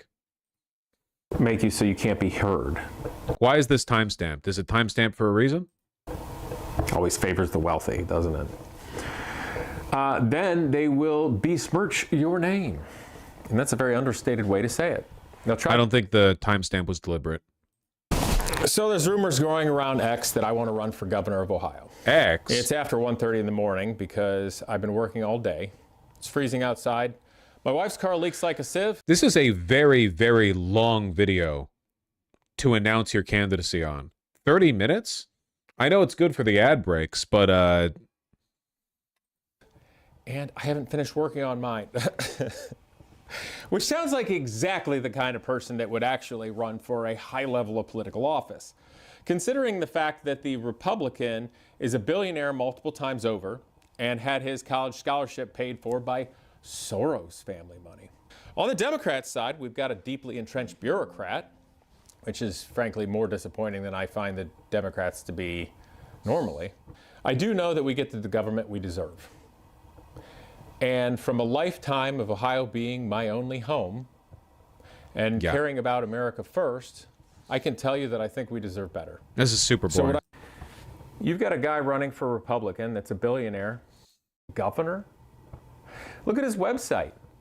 He has no policy of any consequence. His website is literally one page. One page.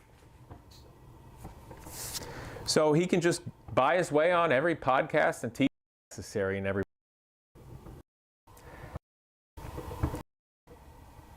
But I would like to take this opportunity to genuinely say that I hope Amy is enjoying Hanukkah.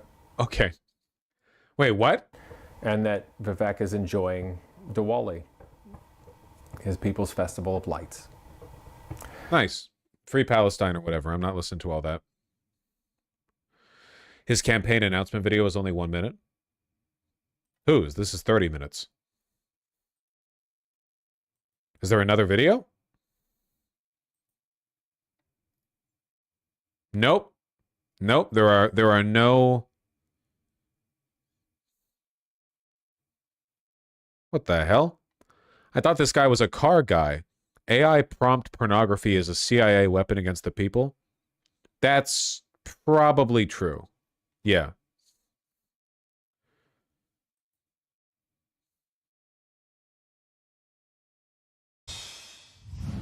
New technology means new conversations about what's appropriate for children growing up in the age of AI. The rise of AI chatbots, one of those technologies leading to calls. That's great. This is about them trying to remove Section 230. Is there any push on this? A group of bipartisan senators are demanding Republicans and Democratic Senate leadership allow a vote in legislation that would rein in tech companies' ability to get off through illegal ramifications, cause all that harm. In a letter to Senate Majority Leader John Thune and Senate Minority Leader Chuck Schumer, led by Lindsey Graham, the lawmakers called for major reforms. How many people? Is this building momentum? Because Lindsey Graham's been on this one for a while. It was Lindsey Graham and Amy Klobuchar who were pushing for this.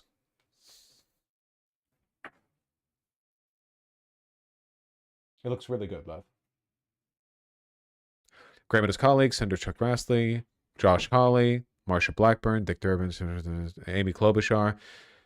What is that, 6 people? I wasn't actually counting. Josh Hawley, you need roomier suits. Look at how fucking skinny this arm is, dude. Holy shit. Look at that. This is like, this is slimmer around the arm than the shirt underneath it should be.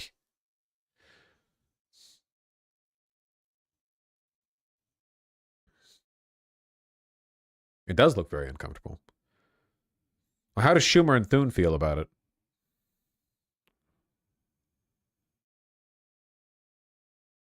Graham introduced legislation to fully repeal 230, which would take effect 2 years after its enactment. His bill would effectively strip federal immunity that tech companies have relied upon.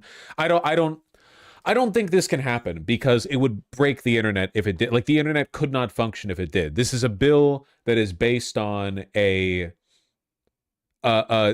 completely arbitrary and inaccurate view of how the internet can and does work. So I don't think it can actually pass. Like, lobbying groups would tear this apart. Nobody wants this to happen.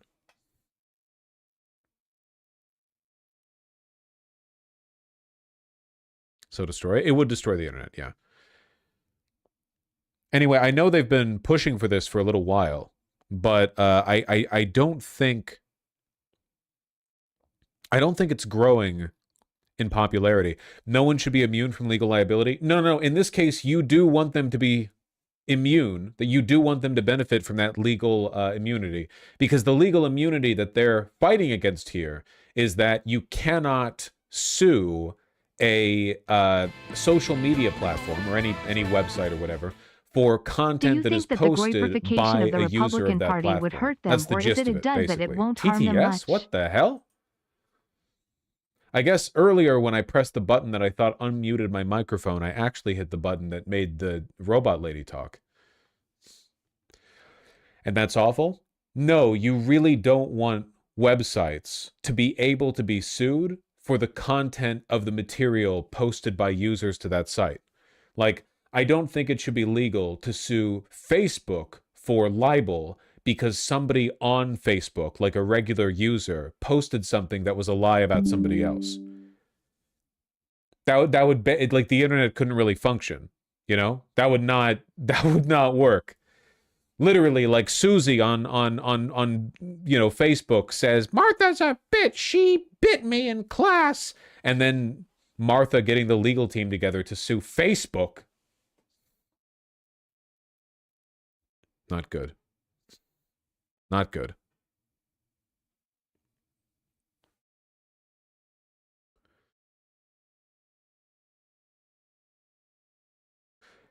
We heard a notification from your PC. Oh my God, are you okay? Are you all right? No? Well, you probably weren't doing all right before you heard the notification. Is that a cashmere shirt? No, it's just a cotton thermal. This is like suing gun manufacturers for school shootings. Yeah, it is true. That's also a fucking retarded policy that Democrats keep wasting their time with for some reason. Certainly there are things you could legitimately sue a gun company for, but the idea of, yeah, you shouldn't be able to sue a gun company because somebody committed crimes with the gun. It's pretty stupid. But this is even more stupid than that. It would break the internet.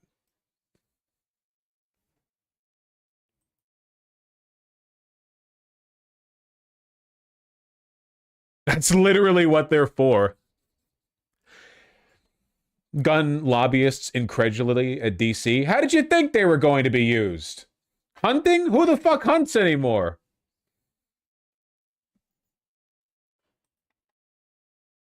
For action from lawmakers and for companies to consider how their products may impact their youngest users. When Sewell confided suicidal thoughts, the chatbot never said, "I'm not human, I'm AI. You need to talk to a human and get help." That's Megan Garcia testifying on Capitol Hill. This has nothing to do with Section 230. About the technology she says influenced her son to take his own life. That really does Sewell suck. spent the last months of his life being exploited and sexually groomed by chatbots designed by an AI company to seem human, to gain his trust, to keep him and other children endlessly engaged. Sewell Setzer was a star student and athlete and beloved brother with his whole life ahead of him. His death at 14 left his family devastated and searching for answers. Anybody who loses a loved one or a child to suicide, I think you're left. Yeah, I don't think this is about the Section 230 section. I don't think this is going to happen. Hopefully it continues to not happen.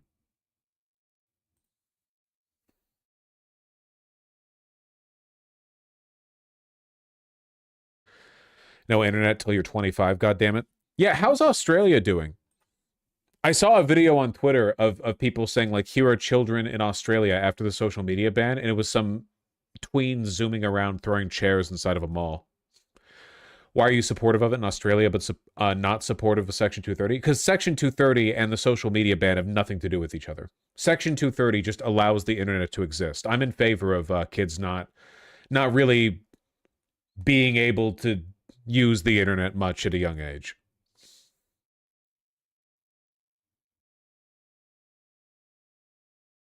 They're going to ban guns outright? Well, I would rather them ban guns than do anything as stupid as make it legal to sue gun companies for people committing crimes with those guns. That's fucking insane.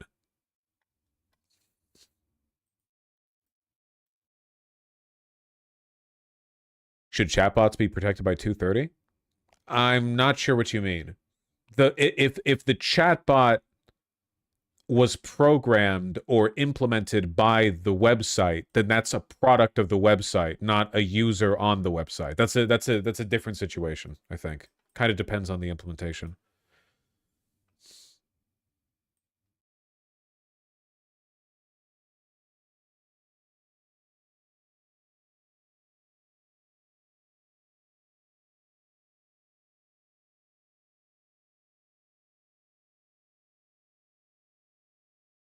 What are you up to, More Perfect Union? You've been getting some momentum lately. Italy's radical solution to extreme inequality? I have no idea what this would be about. Huh. They have been putting out so much content lately. Like so much.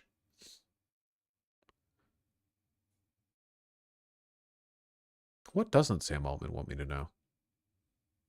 Watch this clip of Sam Altman having a very strange reaction to an interviewer who's pretty friendly to big tech, and I'll explain in a second. How can a company with $13 billion in revenues make $1.4 trillion of spend commitments?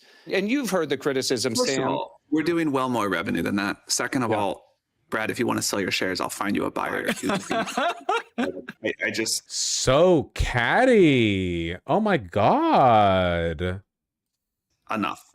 So why does Altman seem so upset here? After all, this interviewer is just pointing out a basic fact that OpenAI has committed to spend over $1 trillion on AI infrastructure over the next 8 years, despite only bringing in around $13 billion a year in recurring revenue, less than... Whoa, hold on. Well, that's sales revenue, right? That doesn't count the amount of money they're getting from investors.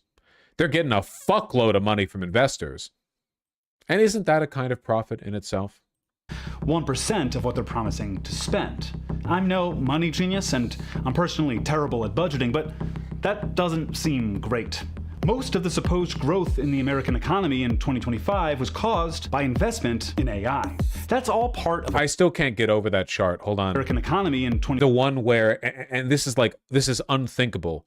For the first time ever in 2025, or at least midway through 2025, the amount of money we were spending on like AI data centers and shit, the amount of investment that was going into the tech industry, outpaced all consumer spending in America. Look at how much consumer spending plummeted from December 2024, when we were still living under Biden's regime, to June 2025. Look at that. Jesus Christ. 2025 was caused by investment in AI.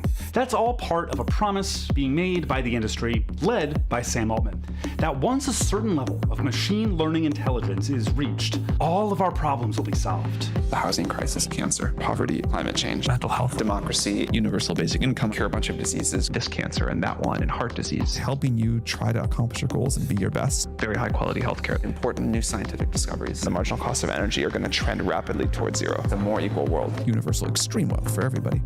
In exchange for all that, Altman is asking all of society to put all of our eggs, our data, our economy, our water and resources, nice tie in there, into one basket.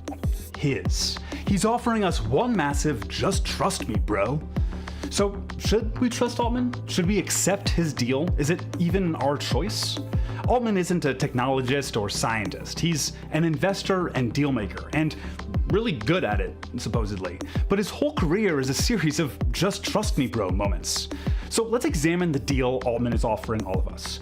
Should we believe Sam Altman's promises? And what's the cost to the rest of us if those promises turn out to be lies? But what does Sam Altman not want me to know? He has horrible fashion taste? Sam Altman? Actually, Sam Altman dresses relatively well by the standards of his contemporaries. Let's go back and look closer at Altman's early days in the tech industry. Altman's first big deal was selling his first company. Not here. I wasn't referring to this. A service for locating your friends. That's something that inherently needs lots of users to work, or else you're just locating yourself. The operative idea seems to be ubiquity. I mean, get it out there in more ways than you can possibly imagine. And make it available to everybody. But the whole time, Looped refused to say how many users they had. Altman just insisted there were, quote, way more users than any other similar service. It turns out, though, that towards the end, Looped only had 500 users. When Reuters reported this, Altman insisted it was 100 times more than that, and that he'd provide evidence. He never did. Just trust me, bro. Looped sold to the Green Dot Corporation, who shut it down immediately and never used any of the tech. Green Dot investors allege it was a dirty deal done to enrich Sequoia Capital, a VC firm with a stake in Looped, and 2 board members at Green Dot who helped approve the deal. Altman left Green Dot as soon as he was legally able, walking away with millions for building an app that no longer existed in any form. And luckily for Altman, someone saw something in him. Peter Thiel. All these motherfuckers fail upwards. It's so frustrating. Yeah, well, I mean, their real job isn't providing goods or services to people. Their real job is riding a wave of investor hype to the top. And they're very good at that. You know, like that is their job. Thiel, who once said that Altman should be treated as, quote, more of a messiah figure, gave Altman millions to start his own VC firm, Hydrazine Capital. And that's not all the capital Altman controlled. He was also hired as president of Y Combinator, or YC, an influential venture capital firm and startup incubator, where Looped got its original funding. I think the president of YC is sort of the unofficial leader of the startup movement. And Altman personally traded on that influence. The New Yorker reports that up to 75% of Hydrazine's capital was invested in YC companies. Altman used his inside view to get a cut of YC's power, despite Altman promising he didn't cross-invest in YC companies. I feel like I haven't learned anything specific that Sam Altman doesn't want me to know, and now I'm just content stealing. Okay. The entire economy is tied to the success of Altman's project. We might screw it up. Like, this is the bet that we're making, and we're taking a risk along with that. Who is the we taking the bet? Here's OpenAI's CFO. Banks, private equity, maybe even governmental, the ways governments can come to bear. Meaning like a federal subsidy or something? Meaning like just first of all, the backstop, the guarantee that allows the financing to happen. Through all of that stammering, the CFO of OpenAI is making a clear point. The government, your tax dollars, are responsible for saving the AI project. That's more eggs in the basket. I can't wait to bail them out. Somebody in chat earlier said it. I just want you to know you're not alone. I can't wait for 1 billion times all the tax dollars I've ever contributed to the United States government, all to be poured directly into OpenAI and similar business ventures when they all fall apart. I cannot wait. I love bailing out the elite. I fucking love bailing out the elite. Yes! Yes, yes, yes!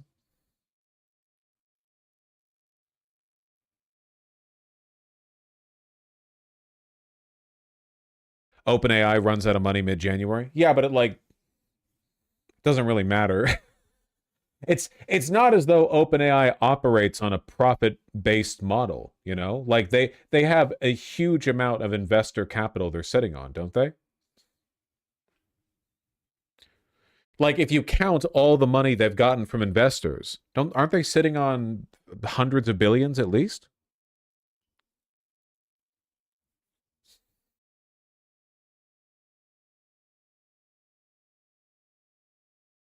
No, that is that money. I'm saying the bailout may happen sooner than you expect. Really? When does OpenAI run out of money?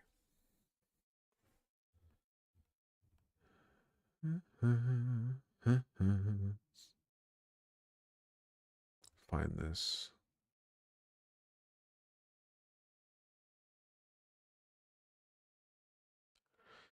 $14 billion last time. Billion net loss. Well, when do they run out of money? Let me see. OpenAI needs $400 billion in the next 12 months. Won't make money by 2030. I'd have to look into this more. I don't know. I don't think OpenAI is going to collapse anytime soon, though.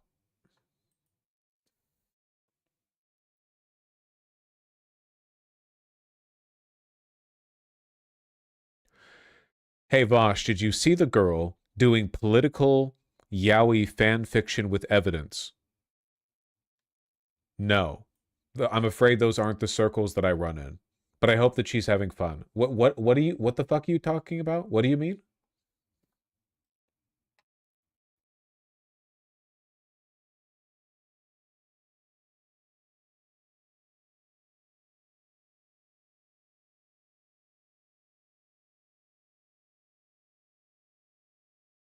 Shut up.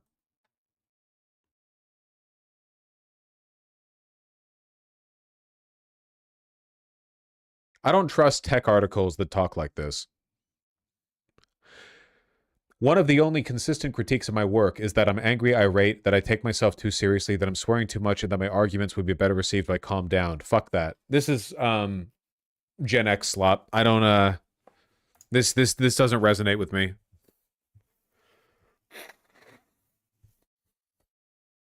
Good for an article, but like I'm looking for news here, you know? Imagine being the kind of person who gets their news from a figure who swears. Couldn't be me.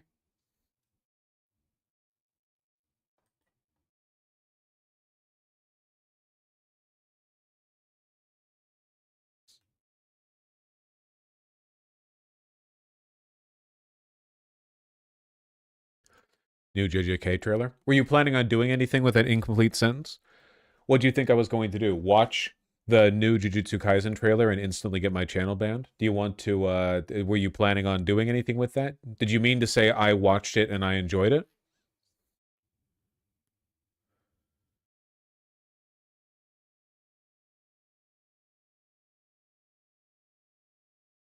Yeah, why not? Yeah, it looks pretty okay.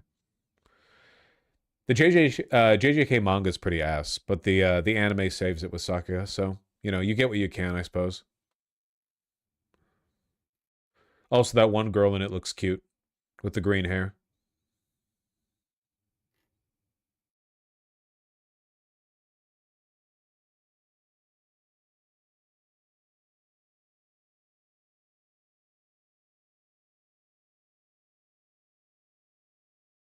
Watch the video of Jake Paul getting his jaw broken. Also content ID, but also I don't care.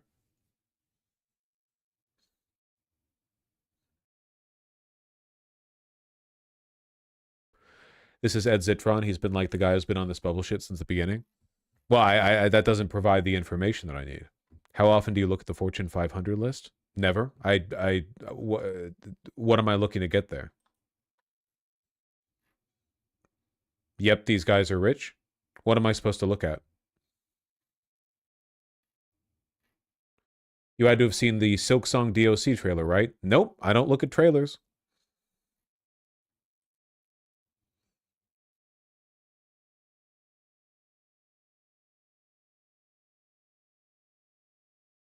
The what? Yeah, they're doing a DLC for Silksong. It's not even a trailer. Well, then there you go. It was just a reveal. Then I didn't see a trailer, and it looks like I couldn't have even if I wanted to, which works well for me. Another oil tanker seized off the coast of Venezuela. Yeah, I heard that rumor. Oh, he posted a video of it. Hell yeah, brother.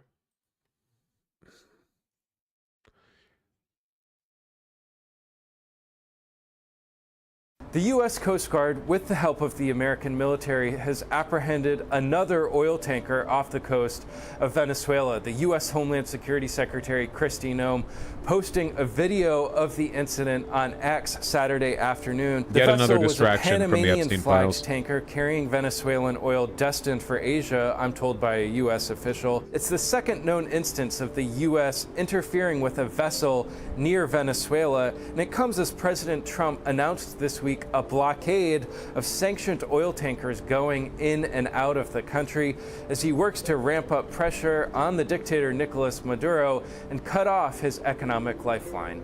The White House did not respond to our request for comment. Nice. Fantastic.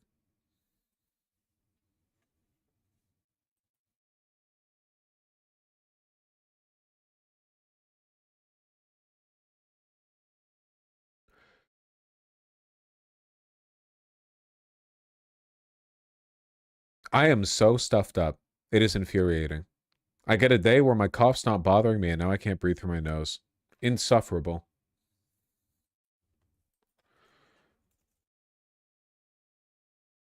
Hardest job? Honestly. You keep saying it like it's not true. Why are you always sick? I don't think you understand the definition of sick. It's not sick. There's no virus affecting me. It's physiological, conditions not produced by sickness. Have you tried amputation? You mean like if I cut my nose off?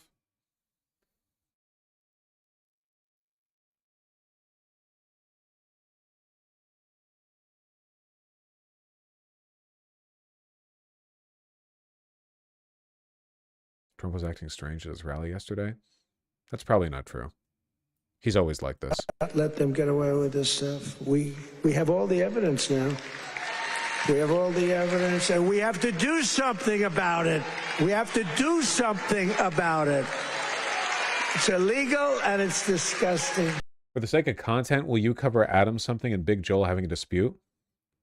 What's the dispute? What are they disputing over?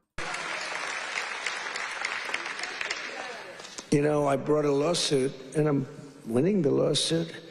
There's only one problem. I'm the one that has to settle it. In other words, I am suing, and I'm the one that's supposed to settle it. So maybe I'll give myself $1 billion and give it all to charity. Does that make sense? You know, I'll give it to charity. Do you have any nice charities? I have to settle the lawsuit. There's never been a case like this. He does sound pretty bad. Suit, I sued a long time ago, and it's doing fine. It's a suit, and now, you know, we found all this stuff. Did you see where the FBI didn't want to do it, but the Justice Department forced them to do it? The FBI guys didn't want to do it, but the thugs and the DOJ wanted to do it. So I sued them, and it's and they do say that, you know, it's never been a case like this. Donald Trump sues the United States of America. Donald Trump becomes president, and now Donald Trump has to settle the suit. I hereby give myself $1 billion. Actually, maybe I shouldn't give it to charity. Maybe I should keep the money. No, a lot of people say do it. No, I don't want to do it. But whatever happens, unless it's all going to good charities. Is that okay? It's all going to good charities. But isn't that a strange position to be in? I've got to make a deal. I negotiate with myself. Okay, I will admit he does sound pretty bad here. Both with regard to the content, the rambling, and also to the way he's talking, where he's this like halted, stuttering speech.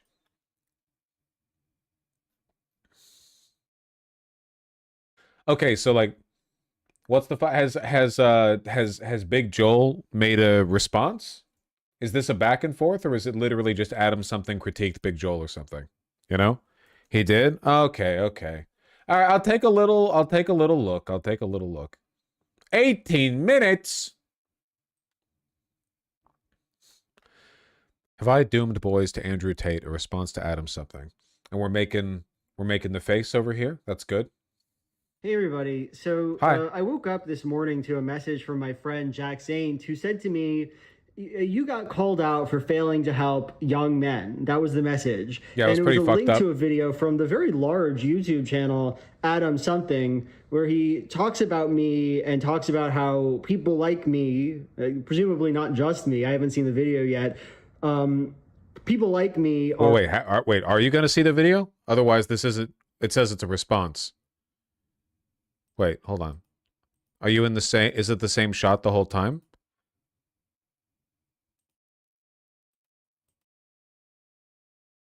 He watches? Okay, he does watch. Okay, I was like, is the whole video he hasn't watched it? Because if that's the case, then how is this a response? Okay. Video.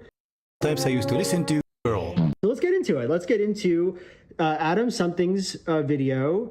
Andrew Tate is the left's fault Here's why. Around the year 2016, I was a disaffected gamer bro. I considered myself to be a classical liberal.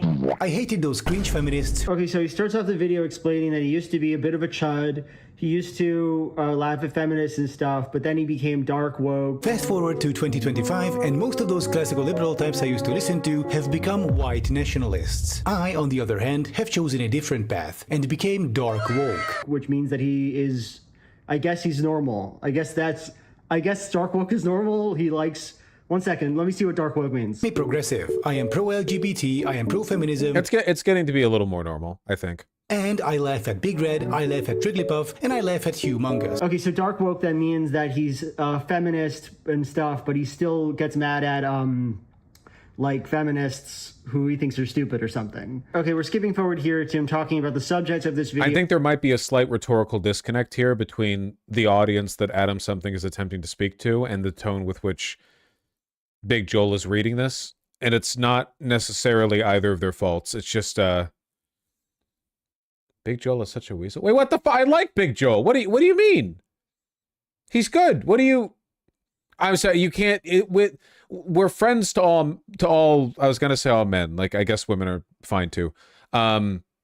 We don't need to fight. We're just chilling. Big Joel does not like you. I think we're fine actually. He came into chat like a couple of months ago and we talked for a bit about. He came into chat while I was playing Silk Song, I think. Yeah, which is he did my bad. What the fuck? You just assumed he didn't like me? Why? Because he's woke? What the fuck? Big Joel doesn't like you. Oh, I guess he does. Well, it's what? I have enough enemies. Don't add them to my plate.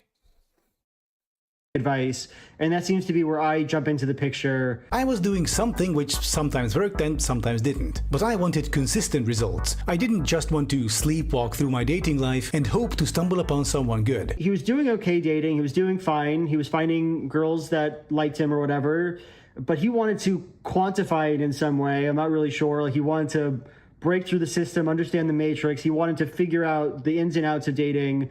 And that's where the problem sort of began, I suppose. Both the left and the right offered dating advice, and so I first asked around in lefty circles, hey, how do I score a good girlfriend? Actually, the term scored is deeply problematic because it presupposes that the woman is just an object. Okay, fine, forget I said anything. Meanwhile, on the right, dating advice was essentially variations on Andrew Tate type boomer conservative BS. Okay, so the point that he's getting at here is that the left gives bad dating advice because all they do is scold men, which I don't know. Do I scold men on wanting girlfriends? I didn't know that I did that. If I did that, then I am sorry. And then he also says that the right... Yeah, that was pretty fucked up, you man. I feel like things have gotten so much better in this front since I first started doing my channel. I'm taking full credit for it. Like 5-6 years ago, I feel like I think it's the difference between woke 1 and woke 2, because woke 1 was very self-serious and very performatively misinterest, basically. It was right, like I'm not in a way that was like socially harmful or whatever. It's not as though men were, you know, having their employment numbers tanked by feminists or anything like that, but you know, it was a little bit obnoxious. And I think now that we've all seen what real reactionary behavior looks like, we can coalesce around its opposition a bit, right? Like it's much easier to be progressive and to identify progressivism in an era where the government is run by hyperchuds. It's like, okay, I get what's progressive, not that, basically, you know? Kind of like how the right was able to coalesce around hating blue-haired feminists. Once you have a clear understanding of what it is you don't like, it's easier to pull people around, even if there are tons of internal disagreements. Getting the dating advice stuff, I think, is getting a little... look, I might be totally naive. Maybe I'm like off my game. Maybe I'm not up on the zeitgeist anymore. But I feel like nowadays, the idea that like, oh, for young people, dating's super hard, you're trying as best as you can, whatever. I feel like people take that more seriously. Or maybe they're not engaging in that obnoxious millennialism where they treat it like it's a man versus woman thing, and rather more of a like men and women, and non-binary people or whatever, against society. Which I think is a little bit more fair. Because it's literally not a man versus woman thing. If anything, in a lot of cases, it's like a man versus man with women being collateral damaged kind of thing. Like woke men and anti-woke men battling over the perception and treatment of the women who don't have the social capital to really like litigate the discussion, you know? Is bad dating advice because it's all macho, stupid, empty, vapid bullshit, which I do agree with. To whatever extent the right gives dating advice that's like right coded or whatever, usually it's pretty unhelpful, and it's just saying like, be a dude, be a man, get ladies, right? That's all they say for the most part. Okay, to be fair, there was more to the left than people just, woke scolding you about the problematic words that you're using. Some people did give you genuine dating advice. Too bad it was all terrible. Oh, okay. So he's not saying that I just scolded men that wanted girlfriends. He's not saying that. Rather, he's saying that I did give dating advice to young men, but that it was bad advice. I give shitty, bad advice. So, and this is really the beginning of my interaction with the video. I give bad dating advice. So let's see it. I don't really think that self-help online advice is all that helpful to people because I think you already know all the advice that anybody on the internet could possibly tell you. Young men, do things that are good, in your opinion. Do things that you think are good. I don't imagine that I have a better answer for what those things are than you do. You know yourself, but of course you know what those things are. So wait, can I just say something? That's not me giving men advice, right? It's probably like a little uninspired maybe, or unhelpful, but I don't really think it's like representative of the problem that the left was having at the time, That's very much not an example of me giving young men bad advice. That's me giving men the opinion that I don't think that I have advice to give them. That's not advice. And I want to defend my kind of anti-advice position here because I understand my take has always been, in my opinion, right, that trying to give dating advice would be a lot like I mean, you have to give people life advice, not dating advice, because it's like trying to teach people how to find love. You literally can't. You can't go out looking to fall in love. You have to go out to look and find like novel social experiences, to meet people and spend time with them. And if you fall in love in that process, then that's great, But you can't go into every interaction being like, is this the one that's going to develop into a romantic relationship? Because that fucks. That just I mean, it might work sometimes just off of like, just coincidence or sheer chance, but I really don't think that's a good method, So most of the dating advice that I have, and I've said this 1,000 times on stream, isn't even like, here's how you date. It's here's how you talk to people. Here's how you go outside. Here's how you feel a little bit more confident. Here's how you, whatever else, right? And I think that once you get good at that stuff, the dating... Look, dating is really just a subset of being good at making and having friends. It's a product of broader social behavior. And being real here, okay, dating somebody and being close friends to somebody are very similar in almost all but a few ways, in my opinion, right? Now, there are differences, like you're making out with the people you date or fucking or whatever. And then there's the whole like broader life plan stuff. But in the moment to moment engagement, you're not thinking, it's not about, date number one. It's not about, can you give the hip drive? Do you have that long dick style down? It's just about eye contact, understanding what people are interested in talking about, getting the implicit signal, stuff like that. And that's just life advice,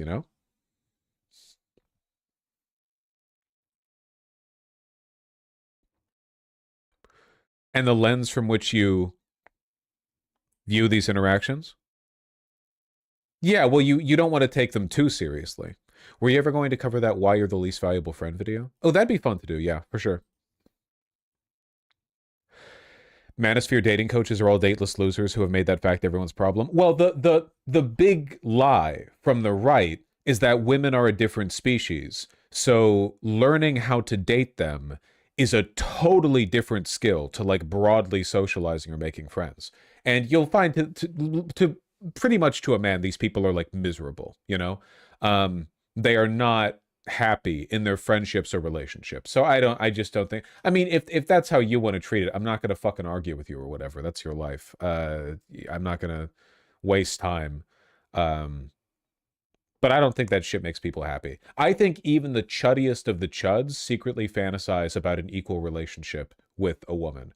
And this is one of the reasons why the femboy thing is often kind of like right-coded. I think it's because there are a lot of misogynistic young guys who really like the idea of being in an equal relationship with a woman, but they can't imagine a woman being in an equal relationship with them, so they imagine a feminine guy, thereby like magically avoiding the sort of psychological and spiritual caveat of womanhood, but preserving other aesthetic tendencies. I think that there is that is an element of it. I'm not saying all the femboys are far right or whatever. I'm just saying, at least 80%. This has to be Vosh's weirdest take. Goddamn, dude, I'm not novel for pointing out there's an association between online 4chan far right people and femboys. That's not. I'm not making that up. Like, that's an established thing. I just think it's interesting the reason why, Probably the most tendentious part of what I'm saying, and probably the thing that he's responding to. So the problem with advice on the internet, particularly very broad advice, like how to find a girl that you like, the problem with that is that most things in this world that are worth doing are a lot easier to say than they are to do. Most of us, I think, are aware of the fact that if we want great dating options, that we should try to be as sexy as possible, which means, maybe doing some lifting or losing some weight. I don't know. Most people know that if you want to meet people, the better option is to put yourself out there over not putting yourself out there. Most people know that putting your own life in order and doing things that are good for your body and your soul and your passion and your love, these are the things you... I don't know what Joel is saying. I broadly agree with what Big Joel is saying. I think the issue is that usually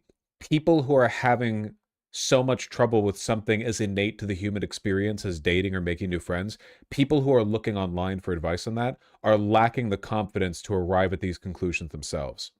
That's why when I talk about stuff like this, I tend to do so pretty authoritatively. It's not because I think I'm right all the time or because I think that my way of thinking about things is always the best, but for people who could benefit from that advice, I think they need that authoritative delivery, because the most correct way to say anything is always to say maybe, possibly, the evidence isn't all in, right? Hedging your bets is always the most accurate way of approaching an issue, especially something as nebulous and personal as like how to best socialize. But I guess there's a lot of people who are look, you would be better off committedly following advice that is like 70% good for you than waiting to find the advice that's 100% good for you.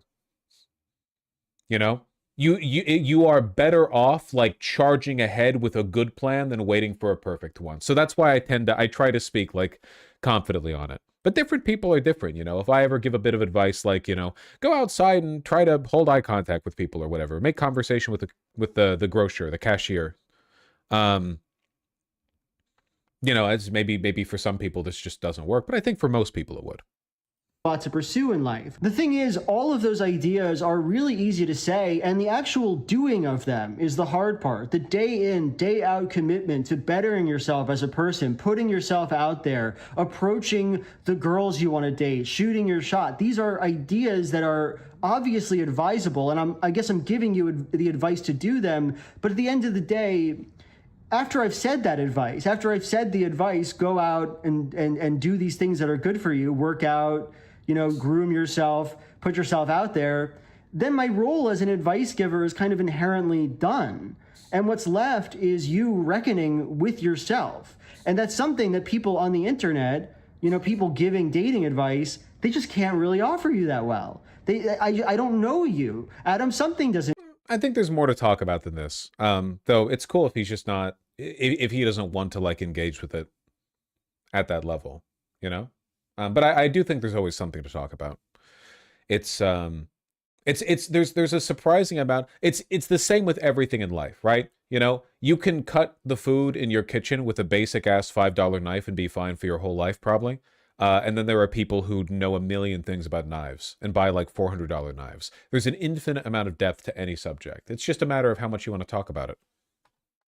Know you. Okay, we can't speak to the particular needs that you have. We can't speak to the particular issues that you have, finding the things that you need in the world, because that stuff is particular to you. This is the problem with something like online dating advice. A lot of it is fine. A lot of it says stuff that's obvious to you, and I'm sure it can be helpful if you haven't heard it before. But at the end of the day, the real meat and potatoes of living, it belongs only to you. It can only belong to you. And most your lives belong to me, chat. Don't forget. Give me your money. People on the internet who make money off of giving you advice aren't actually helping you that much to achieve the goals you want to achieve, because they don't know. Big Joel, my dude, that's not what the boys are looking for. Vosh, I know this sounds mean, but I genuinely believe there's a huge amount of leftists, including the content creators, who think engaging with men and patiently educating men is beneath him. I don't think that he thinks it's beneath him. I just don't think that Big Joel has much interest in giving life advice in that way. In fairness, the obsession with catering to the life interest needs of anxious, insecure young men is a very specific and kind of weird thing that I personally am okay with delving into, in large part because it's part of the culture war bullshit that I'm familiar with. But like, it doesn't mean that, like, not every guy who does political content has to be like, all right, lads, now we're gonna tell you how to, I don't know, eat pussy the right way or whatever. It's not, it doesn't all have to, you don't have to engage with it to that extent. Yeah, I don't think Joel thinks it's beneath him or whatever. I just think he's basically saying, like, what the fuck do you want me to say? You tell a person to brush their teeth. What more is there to that? You want them to brush their teeth. If they don't brush their teeth after they know they should brush their teeth, the problem is with them not brushing their teeth, not with them not knowing that they need to brush their teeth. You do need to clean your room. Yeah, but Big Joel's framing it as this advice isn't really that crucial and the kid can just figure it out. Again, different circles, right? Like, in fairness, a lot of the advice that I feel like I have to give you guys sometimes does feel pretty fucking obvious to me. So, I mean, again, it's really just a matter of what you're... No hatred! I'm just saying, like, and I'm not saying I'm looking down on you guys, but I've done the clean your room bit quite a bit, and I know... listen, look, we're all occasionally incredibly dumb and baby, right? But it's a recurring trend in the advice, you know? It's not like we get into the elite social stuff on this stream either, you know? A lot of this stuff is like, go outside for 20 minutes and don't bring your phone. It's very basic stuff. But it's a lost art, you know? Everyone used to know how to do home ed or whatever. Now people have forgotten. It's just a... Soon we'll all be pod people.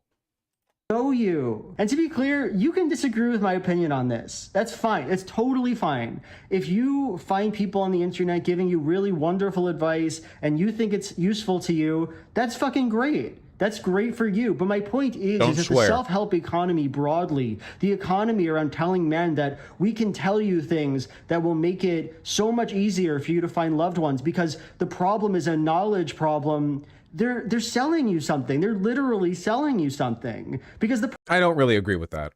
I mean, obviously a lot of them are, sure, but I think that, like, I don't think there's anything innately wrong with it, you know?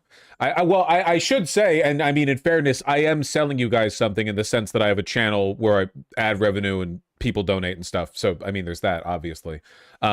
But I don't think there's anything innately wrong with it. It's kind of like exercise advice in a way. Like you can get like your daily dose of inspo from somebody, you know? Like, here's the channel that I watch to remind myself on proper form for deadlifts and also to get myself energized. Look at that guy's rippling back muscles. Maybe that could be me one day, you know? And here's the channel that I look at to remind me cool, like, you know, social advice or whatever. Not to say that's most of what I talk about. For the most part, I call the president a pedophile. That's like 95% of my job lately.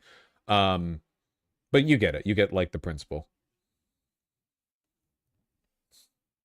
Problem, for the most part, especially after a certain point, is not a knowledge problem. It's an action problem. It's a motivation problem. It's a wrestling with your soul problem. You look really good. That's my opinion. Anyway, he plays another clip of me now, so let's watch that. This video is not my way of saying that all advice on the internet is bad and that the people who are giving it are all grifting you and that there's no place for it. I don't believe that. I just think it's an extremely small part of a network with things that are vastly, vastly more important than it. The amount of impact that some guy on the internet will have on your life. It's not really about Big Joel specifically, but I will say that it was obviously a massive decentralized strategic failure for people on the left to not take more seriously the extent to which young men wanted this kind of advice, you know? Like, just from a basic, like, ground level political organizing, you know, like, not even, well, what do I want to do personally? Because if you personally don't want to do whatever, but like in a general sense, obviously this was a pretty big missing piece. I think it's gotten a lot better, for sure. You know, I think it's gotten a lot less, you know, stark of a divide. Obviously, Andrew Tate's a nobody now.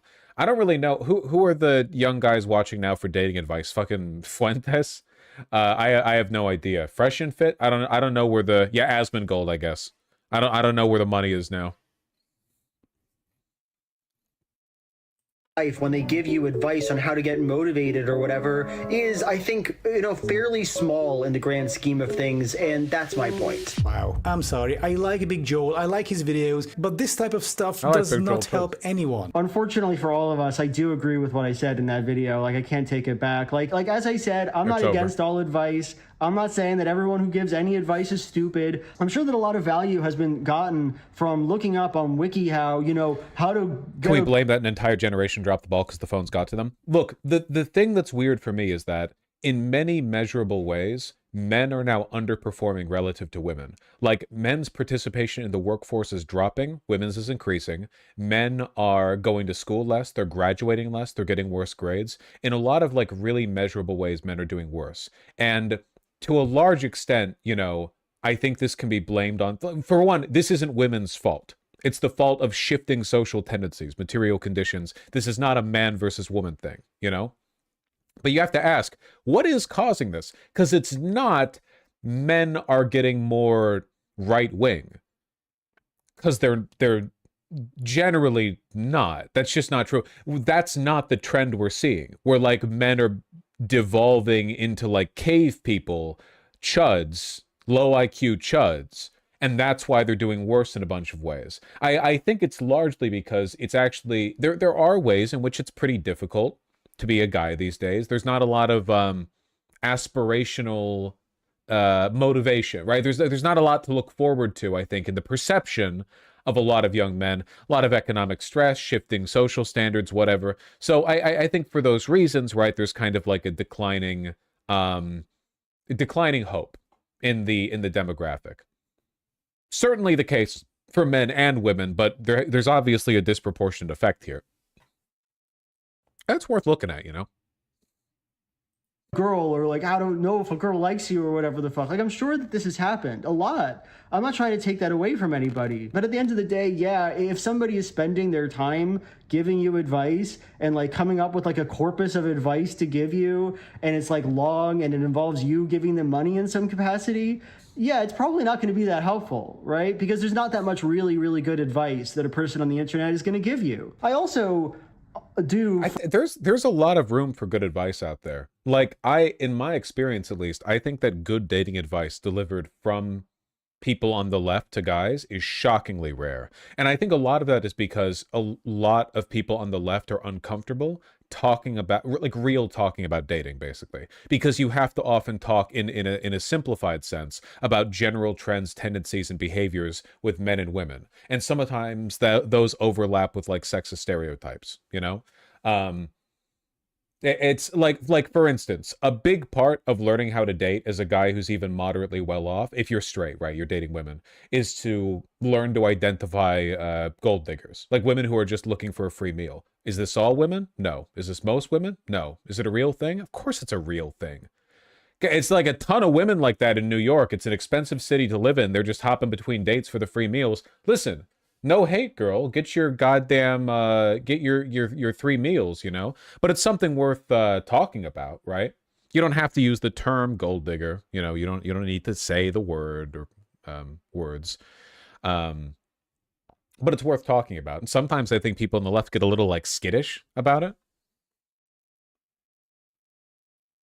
Frankly, think it's a bit odd that he put up all those headlines of, like, all the men flocking to Andrew Tate over me saying that. Because at the end of the day, I don't think I can give you very meaningful dating advice. I don't think that there is such an online person who's going to give you sort of earth-shattering dating advice. And I don't think Andrew Tate does either. And to be honest with you, I don't even think that's what Andrew Tate is trying to do. You know, if you ever watch Andrew Tate's streams, if you ever like see the things he says, even the things he says about finding a girl, they're not like valuable information that you can like put into practice and which will change your world. Well, I don't think Adam Something's saying that Andrew Tate did a good job with it, you know. Andrew Tate offers something in lieu of dating advice, right? It's more about a broader narrative about how to live your life and how to interact with people, you know, which is I mean, obviously a lot more expansive than just dating advice on its own, which I guess is important, right? Because you don't want to just offer dating advice, right? Dating advice on its own is kind of a vacuum. Yeah, it's like a broader philosophy about the world. In his case, like a profoundly stupid one. I fundamentally reject the hypothesis that the reason why Andrew Tate is popular is because men are just desperate to find dating advice and they can't find it anywhere besides Andrew Tate, because Andrew Tate is not offering like pearls of wisdom. He's just saying the real reason Andrew Tate was popular is because young men are terrified of women for good reason. They're very scary, and they need to find a way to process that, because you can't just say it openly. The reason young women are scared of men, they can talk about openly because it's like really obvious, straightforward shit, like they could rape or kill you, right? Because men sometimes do that, which I think is bad in my moral opinion. You know, that's something you can, that's a very easy problem to talk about. You know what I mean? Because it's very empirical. It's very easy to get sympathy for, justified sympathy, mind. It's easy. It's like very conceptually understandable. Not to say there aren't people online who are like horrible about that stuff even, but it's easy to rally around. But why are women scary? Well, women are scary because they could laugh at you. And, you know, to a young guy with like a low self-esteem, that's terrifying, right? Could be your height, could be your dick. The way the world works these days, you've probably grown up on pornography, so you think an average penis is like 9 inches and yours is too small or whatever. And yeah, in your brain, this feels like the end of the world. I'm not making fun, you know? It's unfortunate. Young people should be, in my opinion, young people should be overconfident. All young people should be they should all be obnoxious and overconfident, stumbling into each other in high school or whatever. You know, whatever. You're literally stupid, right? Have fun with it. But in reality, obviously, they're all neurotic messes and everyone has short form content addiction. Andrew Tate helps young men feel like they're no longer terrified of women. The narrative there being like, women are subhuman, they are dogs compared to you. They are driven by biological impulses. You know, you have nothing to fear from them. And if they ever did anything that you didn't like, they're beneath you, so it doesn't matter. And I think that's bad, but that is a proposed solution to the underlying insecurity, the underlying emotional problem. I think, of course, the best way of dealing with that insecurity is just to come to terms with yourself and learn how to talk with women and stuff like that. But it's not about Andrew Tate giving good advice. It's just like, that is the emotional core that he is grifting off of. Like, that's what he's trying to appeal to sell you a narrative. Get strong, get stronger. Do strong stuff. Actually, I don't care how you get it, but how should a guy get a girl? Oh, how should a guy get a girl in general? You're not talking. There's a really long answer to give there, but truthfully, it doesn't matter if it's getting a girl or it's making money or it's getting status. It doesn't matter what it is. As a man, we live in hyper-competitive environments. I don't think enough men understand how competitive the world is.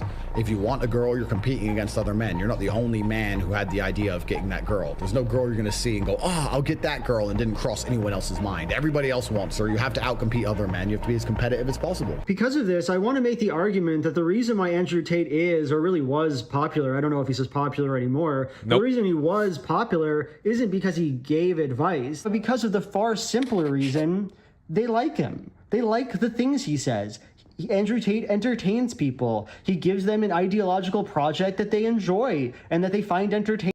Well, yeah, that's what he's offering in lieu of advice. I mean, advice can be bad advice, right? Like, the bad advice in this case is the ideological project. But yeah, I mean, it's a broader philosophy, to be sure. But I still think the core of it is the fact that it's targeting those negative emotions. I do not think young men who are not insecure would ever fall for Andrew Tate. Like, things like that, reactionary thinking, misogyny, fascism, whatever, they always appeal to emotionally weak people. People who are looking for a cause to give them legitimacy, people who feel like they're not enough on their own. You basically, self-actualized, confident people almost never fall for these, you know, for these pits, right? You're always taking advantage of somebody's weaknesses. So I think that, like, part of the goal here, considering the fact that a lot of young men are, like, pretty insecure, you know, you just have to be able to speak to them in a way that shores them up a bit, right? Just let them know that there's more out there, right? It's not like the entire world, their whole life is going to be them fumbling with chicks, and the only people out there giving advice are on the right. You know, there's a whole world out there of people who can be helpful or harmful, offer good or bad advice, and, you know, you have to make your own decisions about how you're going to implement it, but hopefully not the Andrew Tate version.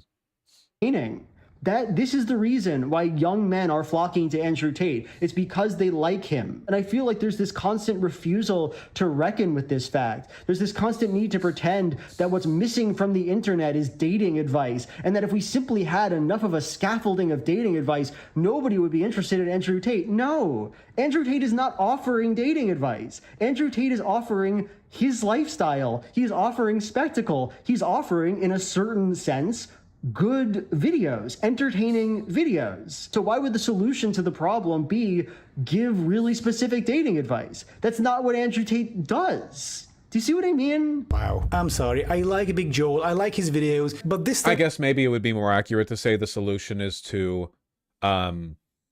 try to address or appeal to the same underlying emotional state that makes young men find Andrew Tate entertaining. Probably, I think. But I guess that's a little bit less punchy. Dating advice, I think, is only a smaller, it's a microcosm. It's like a smaller slice of this broader dynamic. Of stuff does not help anyone. It's like your house is on fire and you're locked inside with a fire extinguisher and you're like, oh shit, what do I do? How do I use this thing? And Joel is like, I think you should first consider that the fire is just a natural exothermic reaction which will go out at some point. You know, the fire will stop at some point. So I wouldn't really worry about this long term. I think you should look inside and figure out what feels like the best course of action in this situation. Okay, that's just not at all what I'm saying. Like, that's not what I'm saying. I'm not saying the fire... You don't think fire is an exothermic reaction that'll eventually go out? All right. Big Joel, little brain. Am I right, fellas? Will just put itself out. You don't need to worry about the fire. You shouldn't even want advice. You shouldn't even care about trying to make your life better. That's not what I'm saying. What I'm saying really is that for the most part, and I'm sure that sometimes advice is good, but for the most part, you are in your house and it's burning down and you have a fire extinguisher and you probably have a pretty good idea of how it works. And the problem is that me on the internet, I can't come into your house and give you really specific instructions on how to use the fire extinguisher. You're the one who owns it. And then most of the advice that fire extinguisher instructions... Unfortunately, I think they're both talking past each other to an extent, or maybe they're not. I don't really know. I just have my own opinions. I guess my thought here is that for a lot of people on the left, maybe Big Joel to an extent, I don't know how much, I think that a lot of them, for one, kind of underestimate or misunderstand why people like Andrew Tate have become popular. No longer, but you know what I mean. People like that. But also, more importantly, they have a difficult time understanding what kind of person, basically on a coin flip, could have either become an Andrew Tate fan or like a woke feminist. They have a difficult time understanding, like, really? You really think that all these young, insecure guys who ended up going to the far right, you know, that they might have not been like that if they'd just been giving dating advice? And it does sound a little bit dumb, right? It's like, really? Like that, like these like 15-year-olds online, you're really saying that telling them to like move in for 90% of the kiss but wait for the last 10%, you know, like that advice would have prevented them from having a fucking Sonengrad flag hung up in their bedroom that their parents don't know what it is. They've lied to their parents and told them it's like a fucking state flag or something. And it's kind of crazy to think of it that way, or I guess in that narrow of a context. But I don't know. People are driven by such gut level fucking rationality when it comes to their sexual insecurity. It's always that, man. It always fucking comes down to that. It doesn't feel like it now. I'm 31. I'm past the point where I feel like I'm being led around by my dick. But I swear to God, man, when I was like 16 or 17 or what, when I was in high school broadly, I guess, there were probably like a million times where I did like I did something that was like a social fumble, because my ability to process what a good response to a question or behavior or whatever was miles away from my brain. You know what I mean? And it was all because, in addition to the real world around me and in my head and all that stuff, there was another world which was like the pantomime simulacrum of the social sexual that I was also like running a reel of in my head, where like on one hand, I'm like, I am talking to somebody who I think is cool and I think she's cute and I'd like to get to know her better or whatever. And in my head, there's like unironically like borderline porn scenarios where like, oh, if you say this, she'll fucking love it, dog. And this is informed off of nothing. This is informed off of literally nothing, right? Like I'm basically a kid. I have no idea, but I also have like no better judgment to go off of, basically, because who the fuck's going to give me advice, you know? Bro is hallucinating. That's the entire experience of like early hormonal social behavior.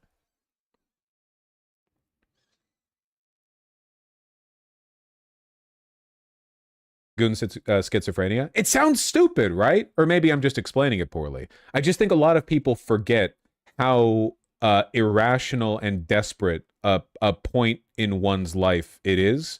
So I get the idea of a person being like really susceptible to good or bad advice at the right/wrong time. There are guys who are like 5'10", and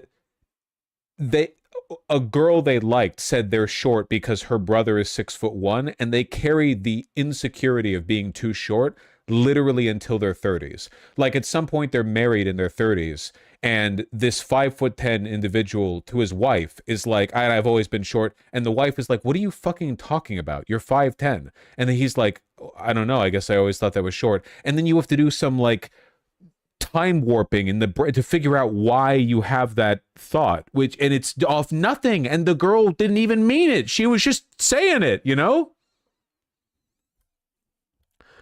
I don't know. I'm just saying that's why I think it's important to give that advice. You need to be able to provide advice and a worldview in a way that is compelling and coherent and helpful and informative and friendly, and you have to do it so well, and you have to do it so consistently that you overwhelm not only the innate stupidity of people online looking for advice, and boy are you guys sometimes you guys.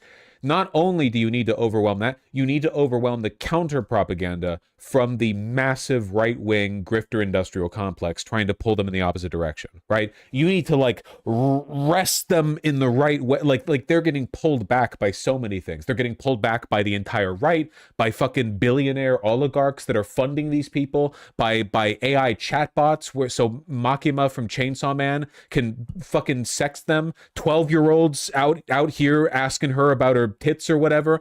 They haven't left the room in 16 days or something. Their parents are out on vacation. They're dead. They've died in the room. They forgot to eat. You know, they're getting pulled back by so many people and so much power. So yeah, we have to put some effort in. We have to show them the light. That's my take. It's not just telling young people, hey, you know, it's okay to say you want to split the date 50-50, but a lot of girls will expect you to go all in, at least in the first date, and you know, that's up to you or whatever. It's just a broader life thing. Sorry, I know I'm rambling a lot, but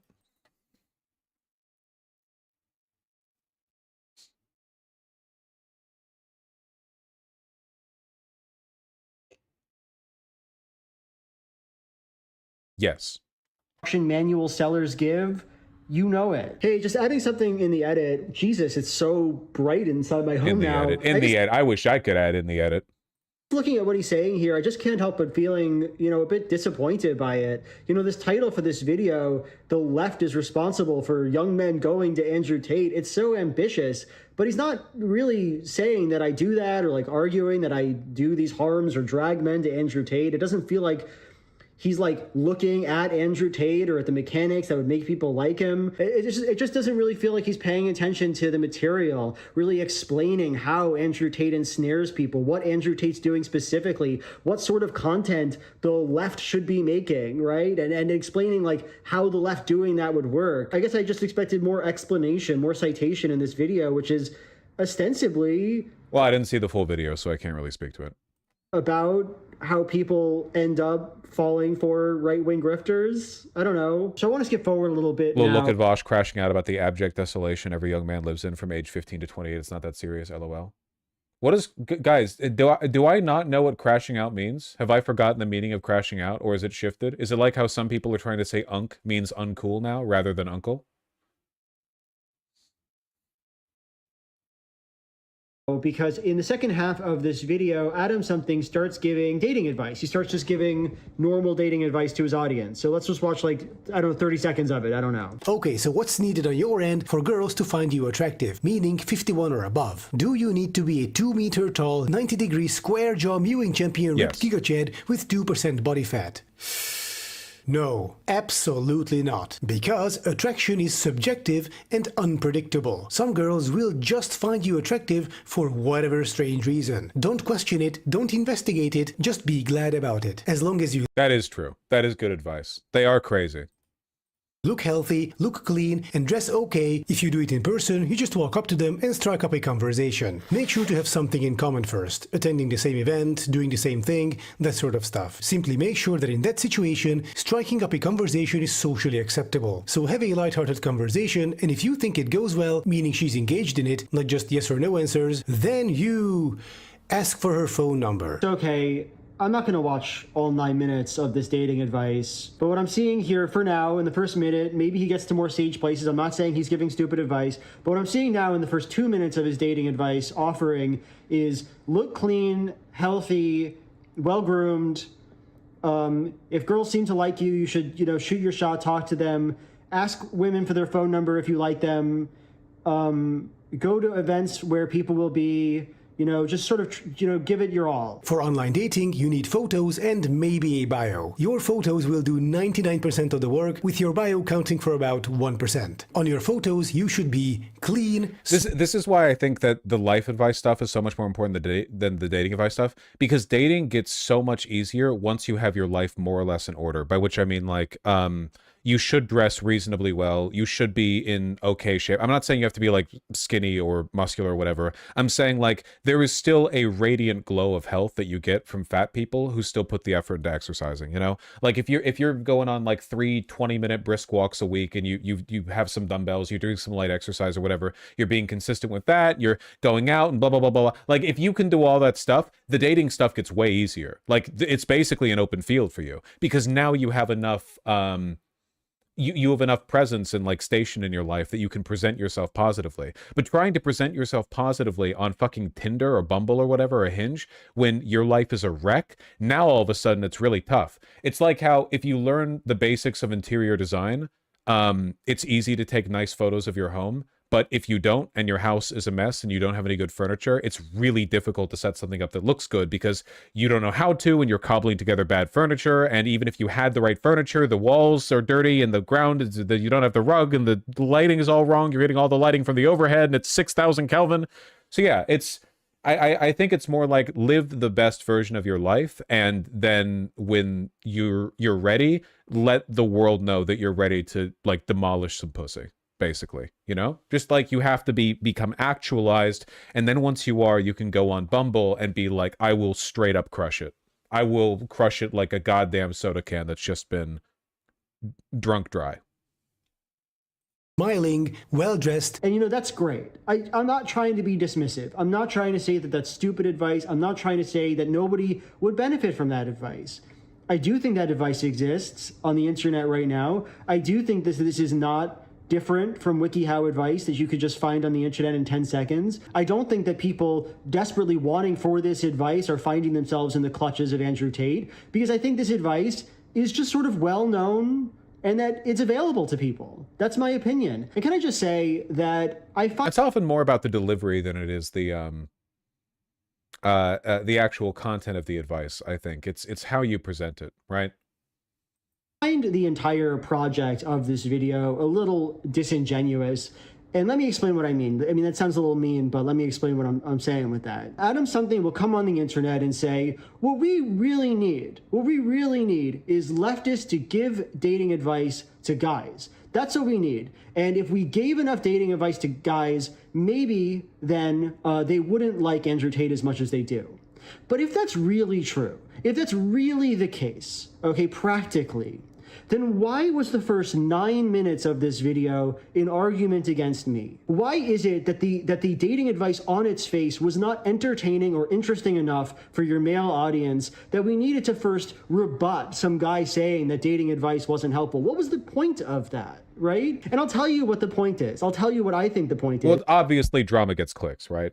Also, Adam Something typically does, like, it's like infrastructure videos and light politics. I don't mean light politics as in the content's not political. I mean light is in like it's a light touch usually on the subject, and not like a big grinding deep dive for a video essayist. You know, it'd be a little bit tough just to do a video on good dating advice. I've actually done the same thing where I frame a video about good advice as being like a response to the left. I'm just doing it for the views. There is an element of legitimate critique against the predominant behavior on the left, and I think it's valid, you know, but I want people to watch my content, you know. I stand by what I'm saying. I think it's important, but, you know, obviously listen, okay, I've done this for long enough. I know how fickle the SEO bullshit is. I know sometimes the reason, look, if you ever see a title of mine and it's all caps, the blank situation has gone crazy, blank is crashing out.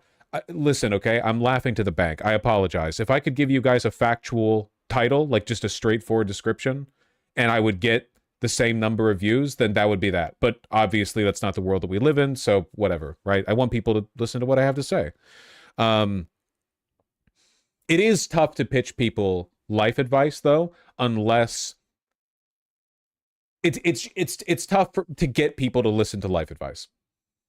Because everyone either doesn't want to hear it because they've already got it figured out, or they don't want to hear it because they don't want to hear it. You know what I mean? Like, people with clean rooms don't care about how important it is to keep a clean room, lessons on such, but people with dirty rooms don't want to fucking hear it, right? If you've got a shit-ass dirty room full of pee cups or whatever, you do not want the wealthy streamer man on the other end of the screen to be like, all right, everyone, that's enough politics. Now let me lecture you on why you're failing your life. You have to find ways to thread the needle and deliver that advice to people who need it, and in ways they receive it. This dating advice is boring. It's boring to hear it, and nobody wants to read it or watch it. People are not that invested in it because they know it. They know it. They can look it up. They know it. What's interesting is hot takes. Wait, hold on. This one's from YouTube channel, or from YouTube chat. Oh my God, he's still talking about this. Vosh has a lot of rhetorical skill. I wish his audience would allow him to use it on interesting topics. Buddy, I'm doing this to you myself. Also, what the fuck? I stream like 4 hours every day. I talk a lot. Come on. Let me choose. Sheesh. I appreciate you removing the agency from me. Like, you're like, his chat forced him into doing this. But I'm afraid that in this case, I actually just really like talking about life advice. I like it a lot. So I'm kind of enjoying the excuse, you know? I'm not even really engaging with the drama. I like both these guys. What's interesting is disagreeing with people. What's interesting is saying that, you know, I give stinky takes. There are so many takes like this Adam Something video, like an incalculable number of takes about how what the left needs to provide is more and better dating advice. I've seen this take like 1,000 billion times, okay? And yet, for whatever reason, it always seems to just stop there. They make the take, they say that the left... So just like everyone else with money, you take advantage of the situation to line your pockets instead of doing the right thing. Is taking advantage of the situation to line your pockets, in this case, continuing to watch the video because I want to talk about it? Because if that's the case, that's like the meanest way to say the true thing. Just like every other YouTuber, you'll talk about the things you're interested in. Why can't we all just get along? Has this inadequacy, and then they don't like do the thing. But the problem with young men is really that pretty boring dating advice isn't accessible enough to them. Then why wouldn't providing it be on its face interesting enough? Well, hold on, because they need to like you, right? People are usually more willing to take advice from people they like. So if you're just like, this is why WikiHow doesn't really do the trick, you know? If a person is in a disheveled enough life state that they could benefit from advice from YouTubers online, they're probably not going to take that advice from just any old source, you know? They have to think you're reliable, or at least they have to find you funny, you know? They have to feel good taking your advice. Who would feel good taking advice from WikiHow? You know what I mean? I feel like it would feel so obvious that it's almost like denigrating yourself to take the advice. And it would make me want to feel contrarian, if anything. I'd be like, well, if the good advice is on WikiHow, I bet this is like the normie version of the advice, and there's some better version of the advice out there.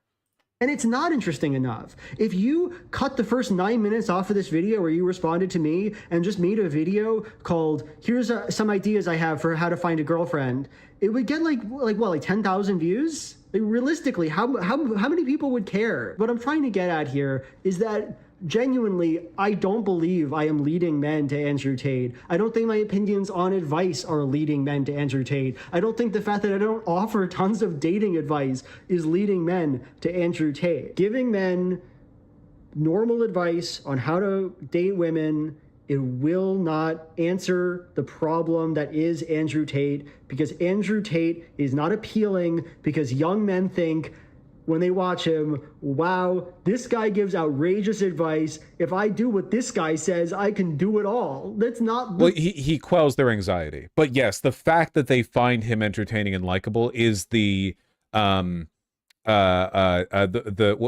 the term? The molasses with the medicine? The honey with the medicine? You know what I mean. It's the sugar that goes with the medicine. Thing that's happening. Anyway, that's my take. Agree or disagree, that's totally fine. Adam, genuinely a challenge to you. Start making a dating advice channel and see how it goes, you know? If there's such a market for this, if that's so appealing to people, then cash in. I mean, if this is something that doesn't already exist and that people would find interesting and that could scrape audience members from Andrew Tate, then you should do it. I'm probably going to be talking even more about life advice in the future, not because I think I'm the best person to deliver it or whatever. Like I wouldn't give fitness advice because I thought I was the most physically fit person on YouTube. That would be ridiculous, you know. I think it's more because the deep state, you know, the deep state parentheses, Donald Trump, comma, Israel, comma, Sam Altman, whatever, end parentheses, they all want us to be pod people. You know, they all want us to turn into fat AI dependent blobs with no social prospects, who live moment to moment at the whim of our corporate overlords. And I think that one of the best ways to fight back against that, both in like a systemic sense and also personally, is to be self-actualized, to be healthy, physically fit, to have a good understanding of your life and what you can do with it, to be talented, to spend time with your hobbies, to make lots of friends, to go outside often, to get sun on your face, but wear sunscreen, you know, basically like live a powerful and authentic life, be a strong person so you're not easy to take advantage of. And I think that a person like that is, you know, better positioned, happier, and a kind of political radical in their own, you know. It's obvious that the powers that be want us to be weak and dependent on the systems they're building to trap us. So if you make yourself strong, you know, rice and beans, right? Rice and beans. Rice and beans. So I'm probably going to talk about that more, if anything. I think it's getting to be more important.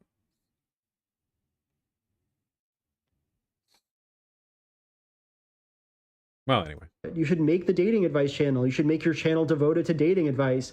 And you should see how well your channel does when you do that. I genuinely feel that way. And to all of you, if you disagree with me, that's fine. You know, as long as we can hold each other, as long as we can hold... Sometimes my videos on dating or life advice do really, really well. I remember the videos that I did on the man versus bear thing did really good, which I'm super happy about, because I thought those were great videos. I thought those were excellent videos, you know? I was really, really happy with those. Obviously, there was like a drama element because we're talking about online discourse, and also I'm like arguing with people on my Reddit.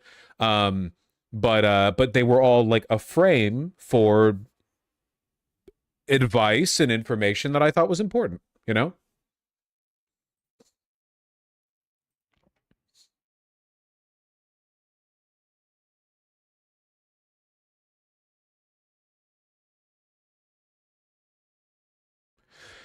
I think framing not having a girlfriend as if it's being like trapped in a room that's on fire is part of the problem. This is, I think that this comment's actually kind of part of the problem, you know? Obviously not having a girlfriend is not like being trapped in a room that's on fire, but like to a lot of young people, everything that feels like it's going wrong in their life feels like being trapped in a room that's on fire. You know what I mean? Like, yeah, this is totally a perceptive thing. Like, we're not saying it's literally like you can be a guy in high school and never have a girlfriend until graduating, and literally your life will be fine. But it still fucks some people up, and it's totally like self-inflicted. It's mental, right? But you know, the perceptive issue is very important. It's like we all have to deal with people's perception that violent crime is through the roof right now, you know? It's fucking annoying, right? Everyone, like every fucking conservative acts as though we're living in an era of sky-high crime, and we're just not. And you can tell them that we're not. And there are grifters online, they deliberately lie. But what about like regular people, not even Republicans, like even some Democrats, who also think we're living through an era of record violent crime, like in spite of the evidence, and you can argue with them and say it's not true, and they just don't seem to really internalize it. Unfortunately, oftentimes with stuff like this, you have to engage with people's view of the world rather than the world as it is, which is fucking infuriating, but it's just how it is, you know? It's just how it is. Do you think lack of affordability is a contributing factor to why young men feel insecure about dating? Honestly, no. I don't. Because it seems like in many poorer countries, young men are way the fuck more confident, you know? In the favelas of Brazil, I guarantee you, poor young men are way the fuck more confident, on average, than like, I don't know, random young men in America. I think it's the atomization, not the wealth. You know, people used to be a lot poorer and a lot more social.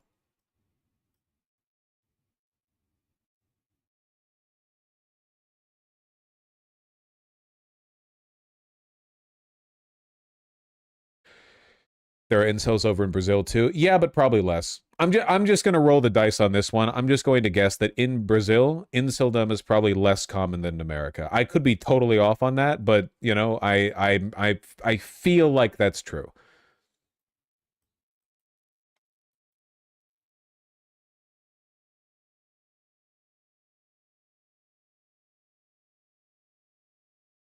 Anyway.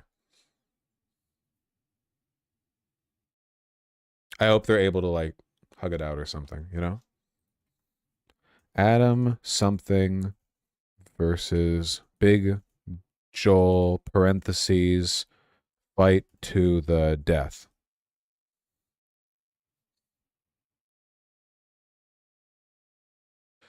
Making less than the girl you're dating is probably an issue for a lot of guys. Yeah, but we're talking about young guys here. Like with high schoolers, neither are probably making like much or any money, you know? I don't know. It's a broad issue. It's a broad issue. It's a big hoo-ha, you know? It's a big doodah. Thank you. Thank you. Good night.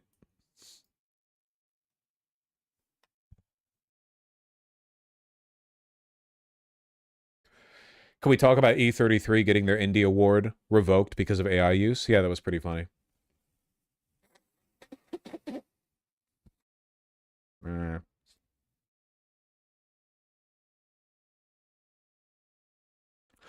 But if you go into men in their 20s, it's 100% affordability making this worse. I'm biased here because I'm not straight.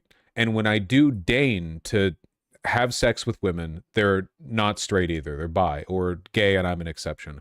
So when I date women, usually I like money has just never been an issue because they got pronouns, yeah, and like they would pay for me, right? I've never dealt with women pulling the gender card on me, basically.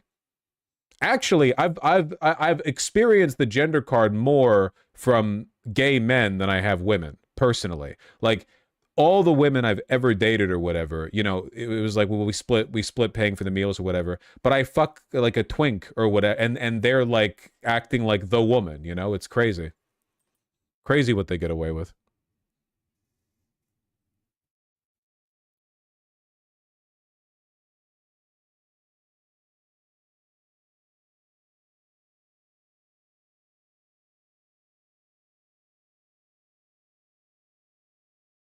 Woke is winning. Andrew Tate and Jake Paul both lost their fights this weekend. I thought it was Logan Paul. I guess it's Jake Paul.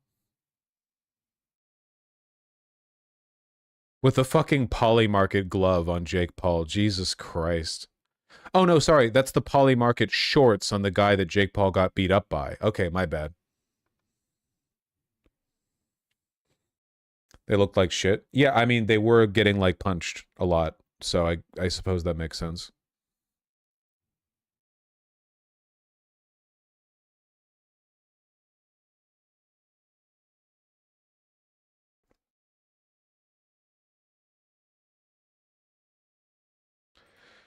Mamdani appointee resigns after decades-old anti-Semitic posts reemerge. Uh-oh. Okay, are they actually anti-Semitic, or are they like from the river to the sea, Palestine shall be free? Because the New York Times definition of what is or isn't anti-Semitic is not one that I agree with. Catherine Alamante Costa resigned from her just-announced post as Mayor-elect Mamdani's Director of Appointments after the ADL resurfaced the comments. Okay. Comments by Ms. DaCosta posted more than a decade ago in which she denigrated Jews. Well, that's not good. What were the social media posts in question, reported by the Judge Street Journal newsletter after the ADL, date back to her teenage years. Money-hungry Jews, SMH, she wrote in one 2011 post. Far Rockaway trains the Jew train, she wrote in another post.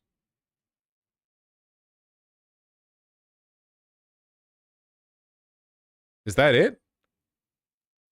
Just that from a teenager? Meh. I understand. You know, especially in times like this, you have to be careful. But yeah, 14 years ago, when she was literally a teenager, and that's it. I was expecting like virulent anti-Semitism. But you know, I understand. Like in light of everything, you don't want to make this a hill you're gonna die on, I guess. Still not good. You can't be saying this shit. Yeah. She was like 15 or something, right? I don't think a lot of people make posts as a teenager preparing for their future participation within a mayor-elect's campaign team.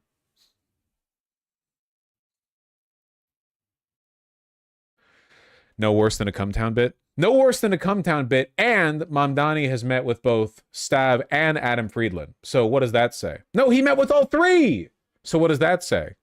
Can we get Mamdani to live on air listen to every Cumtown reference to Jewish people and denounce it?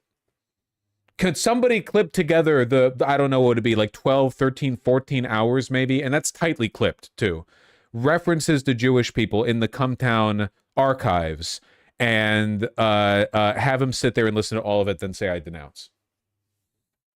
No? Okay. Also, if he laughs, he should resign. That'd be fucking mean.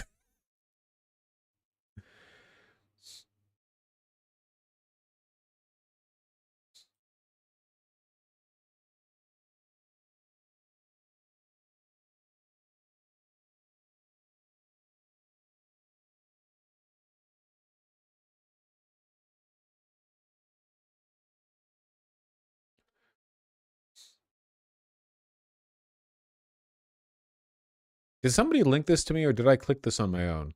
Do we all watch City Nerd?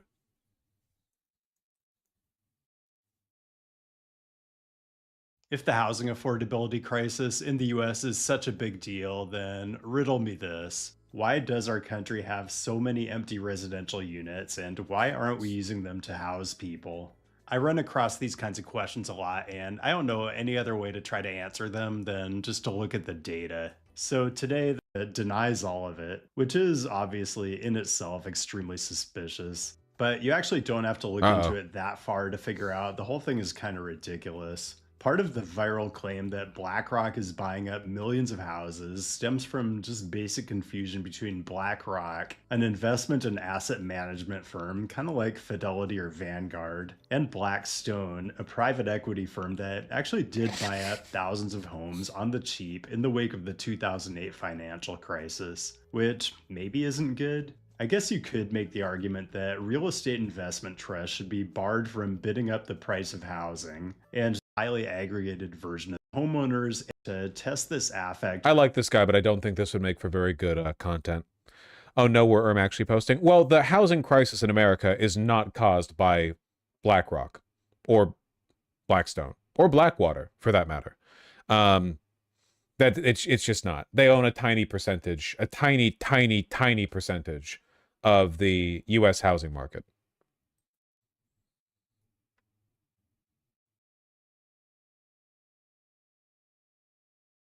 I don't have time to watch the fucking Channel 5 all-white community video, but I really do want to.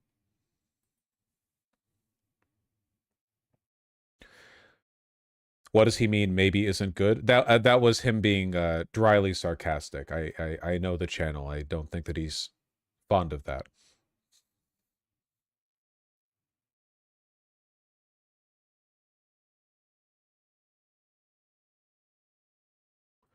Close this, close that. Again, with the racist Arkansas community. Yeah, it's really funny.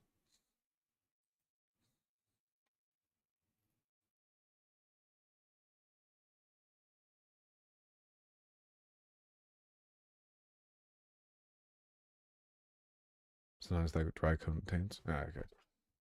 It do be always the South. Actually, I think the guy who started it was a Yank, isn't it? Or was he native to Arkansas? Maybe I'm wrong in that. Either way, we don't have time for it right now. It's late. I had to start late today. I'm going to read donos. You want something interesting to cover, Bosch? Well, how about a Trump ballroom conspiracy video? People keep mentioning this. I don't find the topic very I mean I've heard it, but I don't really understand the point of it, I guess. You know? Like, are they building anything under the ballroom? Yes, it's part of the White House. It's going to have like a bunch of shit underneath it. Bunkers and secret tunnels, passageways, whatever. It's part of the White House. Are they building an AI data center there? I don't really know why they would. I don't really understand why. For one, the amount of power that would draw and the amount of water it would take and the heat that it would put out for an underground facility. Where's the heat dissipation coming from? Where are they going to vent that? And I don't know why they do it. Like, they can just contract with private companies, you know? They're probably building a bunker underneath there.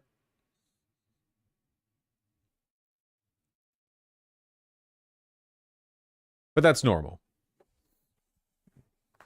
The lady goes into detail about it, but it still seems sketch. Well, maybe we can go over it next stream, you know?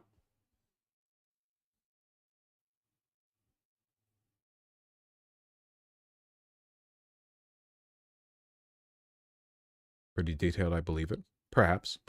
King Kerplunk, thank you for the tier 1 sub. Really appreciate that. The Ghostmaker, thank you for the $5. I recently rewatched the How Biden Could Lose 2024 video, and it's maddening how not only did that pan out exactly as predicted, but literally nothing changed. Well, technically, Biden didn't lose in 2024, right? So you know, I wouldn't have predicted that at the time. Got that. Leopard Eye Sapiens, thanks to the tier 1 sub. Greetings from an L. Hi, Northern Lion, the person who donated. Hi, Vosh, just realized I watch more of your content than Prime, so it's only fair to subscribe. Thank you. I really appreciate that. Yeah, we live streamers, you know.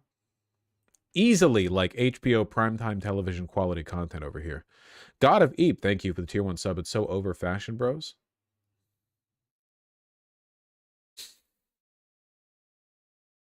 Just as I suspected, Japanese selvage denim, the mark of a true pervert. Wait, hold on. Is that Japanese selvage denim?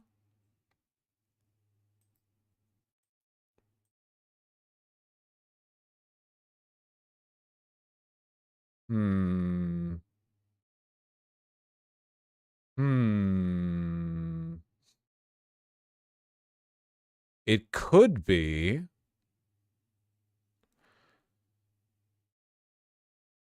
That totally is. Well, it doesn't prove it's Japanese.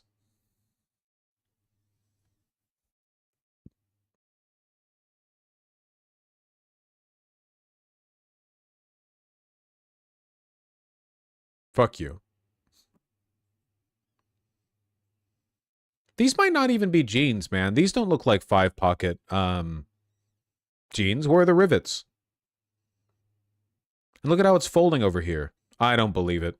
I think the Japanese are innocent. Of this specifically, not of all things. Kowalski from Nebraska, thank you for the tier 4 sub. I really appreciate that. Paying the yellow name tithe to justify plugging my YouTube channel. You've been doing that a lot, Kowalski. Well, I don't mind you becoming self-actualized, you know. Soon I'll be sending you Instagram links. My YouTube channel, Prairie Fire. Neb, new video tomorrow. Opinionated, heteronormative, cis white male talks about rivers. Helping you out with this one. I assume it was autocorrect, but I'm helping you anyway. Cis is spelled with a C, not a second S. Nah, your channel's good. I've peeped a couple of the videos. I'm really happy to hear that you hit 10K subs. And thank you. Legit Snacks, thank you for the $5. You ever been interested in watching Critical Role? Nah. I got my watching other people play tabletop games bit with like Adventure Time ages and ages ago. I don't really know if I'd enjoy Critical Role. Also, it would make me feel bad about my games. Didn't Critical Role release like a TV show recently? It's got lesbians. McScoots, thank you for the $10. The DOJ even blacked out the faces of horses in a photo of Epstein's. The only explanation is that Trump sexually assaulted the horses too. Poor Bubba the horse. It's a reasonable conclusion. Is that true? Did they really actually black out a horse's face? That's really funny.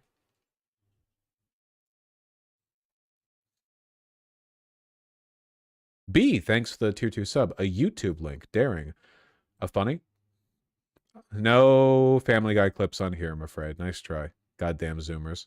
Romulus, thank you for the tier 3 sub. Really appreciate that. Thank you, thank you. And thank you for the $5. I have a friend who's a bomber pilot. If he got orders to classified orders to bomb X and then bet 50K on Kalshi that the US will do that thing, infinite money glitch. I mean, yeah, that's literally like, you can literally do that, right? Like it's not a regulated industry. Like you have the ability to influence directly the outcomes of the bets that you can place money on. It's not really like a controlled environment. I would say that if you're a bomber pilot and you have the ability to start wars from the from the seat of your plane, you get to make some extra cash on the side. I'm not out here betting on whether or not we start wars with X or Y, so I'm not standing to lose any money. Car Crash, thank you for the $5. Well-made file explorer you may find helpful if interested. Yeah, I know that there's been an effort to properly archive the Epstein files. I guess for me the issue is that I don't think I can do that better than the journalists who are digging through and finding stuff.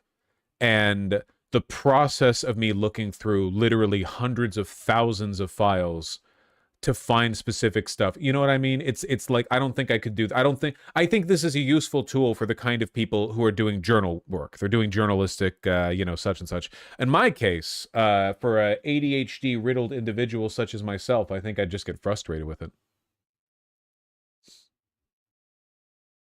Probably. And Romulus, thank you for the additional $10. I really appreciate that. V, big respect, but I believe you're fundamentally wrong on Israel/Zionists. That's a crazy thing to disagree with me on. I know you've had bad experience with insincere debates, but I offer a source, U.S. military officer. The idea of you being a military officer being like a counterpoint to the bias that I've experienced in previous debates. And listen, I'm not biased on Zionists or Israel because of debates that I've had. I'm biased against them because they're Hitler. You know, I mean, it's not really like because of experiences that I've had. You know what I mean? It's really just like believe the evidence of your eyes and ears. If somebody's Adolf Hitler.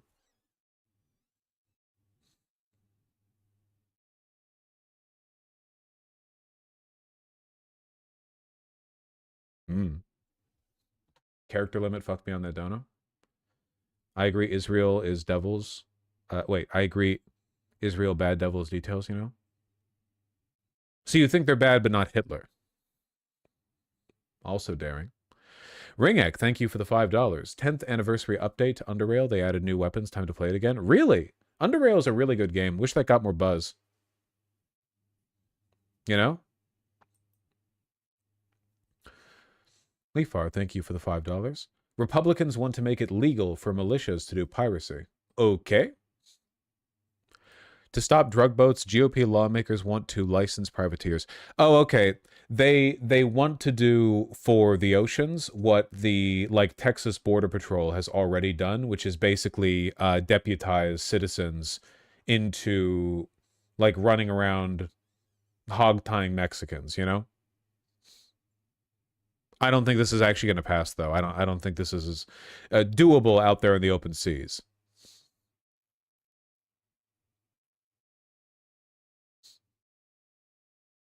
The president actually does have the power to do this in the Constitution. Our Constitution fucking sucks, man.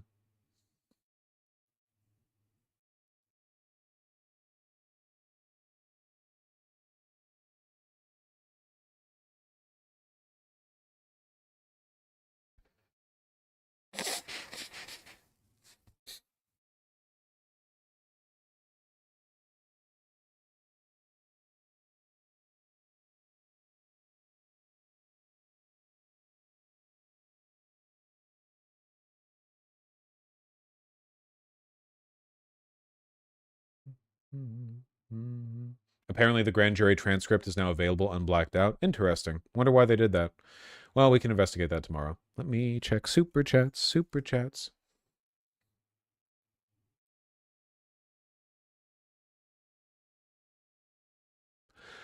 The Ramentu, thank you for the 5 Canadian. Hope you're enjoying working outside in -30 wind chill. Hell yeah, hell yeah. Axel Sullivan, thank you for the super, super kind $20. I really appreciate that. Balls Deep 6969, thank you for the $10. A reminder for everyone to download everything and archive everything. Be data hoarders. Also, the ballroom construction is covered for building an AI data center / surveillance hub under the White House. Okay, okay. I'll watch the goddamn video. I'll watch the goddamn video. Jesus. John and Takalma99, thank you for the $5 both. Really appreciate that. Paloma Del Mar and Shikigami-chan, thank you for the 2 $5 donos. Really appreciate that. Do you think the groyperification of the Republican Party would hurt them, or is it a dud that won't harm them much? Actually, I think the groyperification of the party is its death knell, basically. Trump succeeded because he appealed to and leaned into the far right, but was able to form a broad base, even with relatively moderate Republicans, because the thing that he mostly drew his appeal from wasn't policy, but rather personality, cult of personality, you know? But the swell of Groyper bullshit is a shift away from that, both in policy and likability. And I don't think they would ever be able to move the needle, you know? Robert Field, thank you for the $2. Invisible Player, thank you for the $5. When I was a kid, every time I interacted with a girl, my family always teased me about it. For some reason, it still affects me to this day. Yeah. When you're a little kid, your brain is like putty, you know? It's like mush. It's very plastic. A lot of prints get left in there, you know? Really, really unfortunate. But, you know, you can overcome it. It's not deterministic. You can do it. Akeem Perez, thank you for the super kind $20. What's up, dude? I don't understand how we have thousands of years of human history, yet we end up down the same pattern every single time, a downward trend to fascism. Well, fascism is a modern political system, you know? It didn't really exist meaningfully until the 20th century. I mean, if you mean authoritarianism, I actually disagree, you know? We still broadly live in one of the most democratic times in human history. I think that there's a kind of cycle of decay that, you know, civilizations or nations or whatever experience, to be sure, you know, but I don't think it's as deterministic as a lot of people suggest. And even then, it never really follows the same pattern, right? I mean, look at us today. We're living through a wave of fascist resurgence, but a lot of the fascists are basically just liberals. They're not really fascists. They're not out there dying for their country or, you know, organizing death squads or anything. Instead, they're like complaining their free speech rights are being violated on x.twitter.com. So it's you know, it's liberal realism has cemented itself so strongly that even its counter movements are kind of beholden to it, right?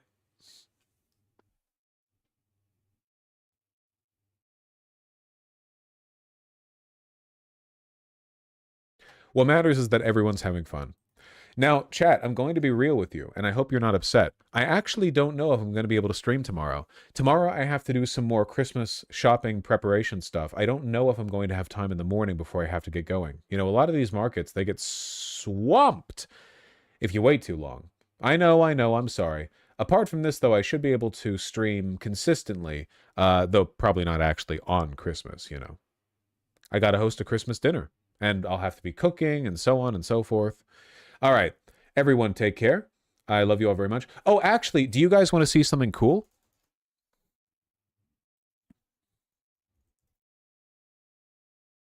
Yes? Oh, I knew you would. I got a gift for my beloved partners today. Let me see if I can show it to you guys. I can't believe it. I can't believe that they're getting one before me. A goddamn Capital sweater. From the Japanese brand, Capital. But I have to find it first. 1 second.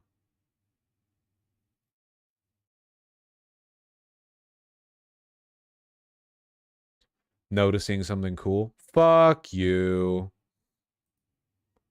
A sweater? Yeah, it's cold. Hold on, I'm looking. I'm looking. Oh god, why do they have so many items from Capital at fucking Glasswing? Oh my god. I will find this.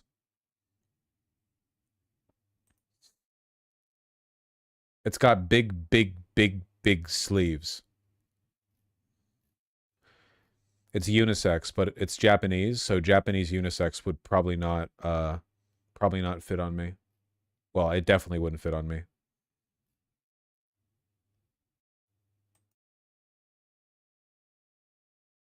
Because I'm a big boy. Hold on. Oh, I've almost found it. We're almost there. You're going to like it when you see it. You're going to go, wow. Everyone get ready to go, wow.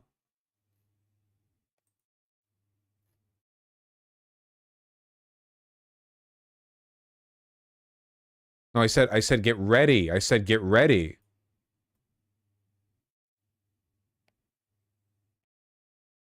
All right, check this out, okay? So I'm showing this to you so that its form and figure is a little bit more clear.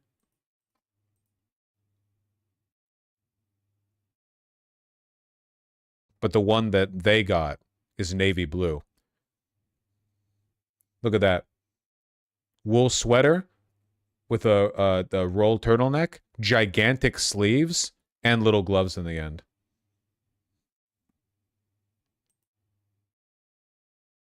Isn't that sick? The future is now. There's it in navy. You just can't see in the picture the folds on it quite as much. Yeah, like 80% of the fabric is in the sleeves.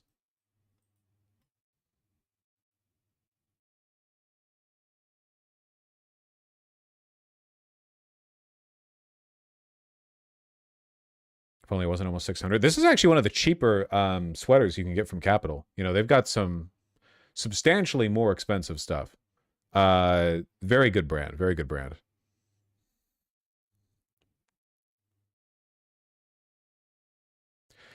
How long do you think this sweater would last? If you know how to take care of a sweater, listen, the kind of sweater that is delicate and doesn't last long is cashmere. Anything that has a tight, fine knit that is very, very, very soft, those are very easy to damage and they don't last that long. But solid sweaters, ones that are like have a thick gauge and are like a little bit more densely knitted together, those ones can last quite a long time. And you can repair them. You know, if there's any damage to them, you can just patch them up the way you would a t-shirt. Certainly for something this expensive, I think it'd be worth investing in a little bit of sewing skills. Plus, with a garment that's a little bit avant-garde like this, I think that it would only look better with repairs. Imagine this navy one getting a tear along the shoulder seam and then repairing it with some, like, pink thread. Huh? You see the vision, don't you? Or, like, light blue. Oh, like electric blue, you know? Like, you get a tear right here and you're like, do-do-do-do-do, you know? I think that'd look pretty good. I don't? Well, fuck you.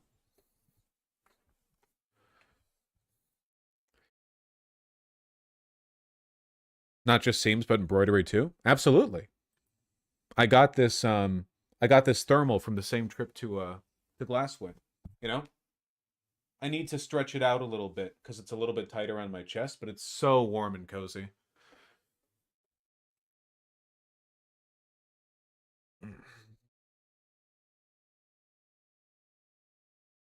I'm more of a seafoam green kind of guy. Love seafoam green. Is it nice? Yeah, it's from Lady White. They're a company based in LA. Hey, well done, Philomath20.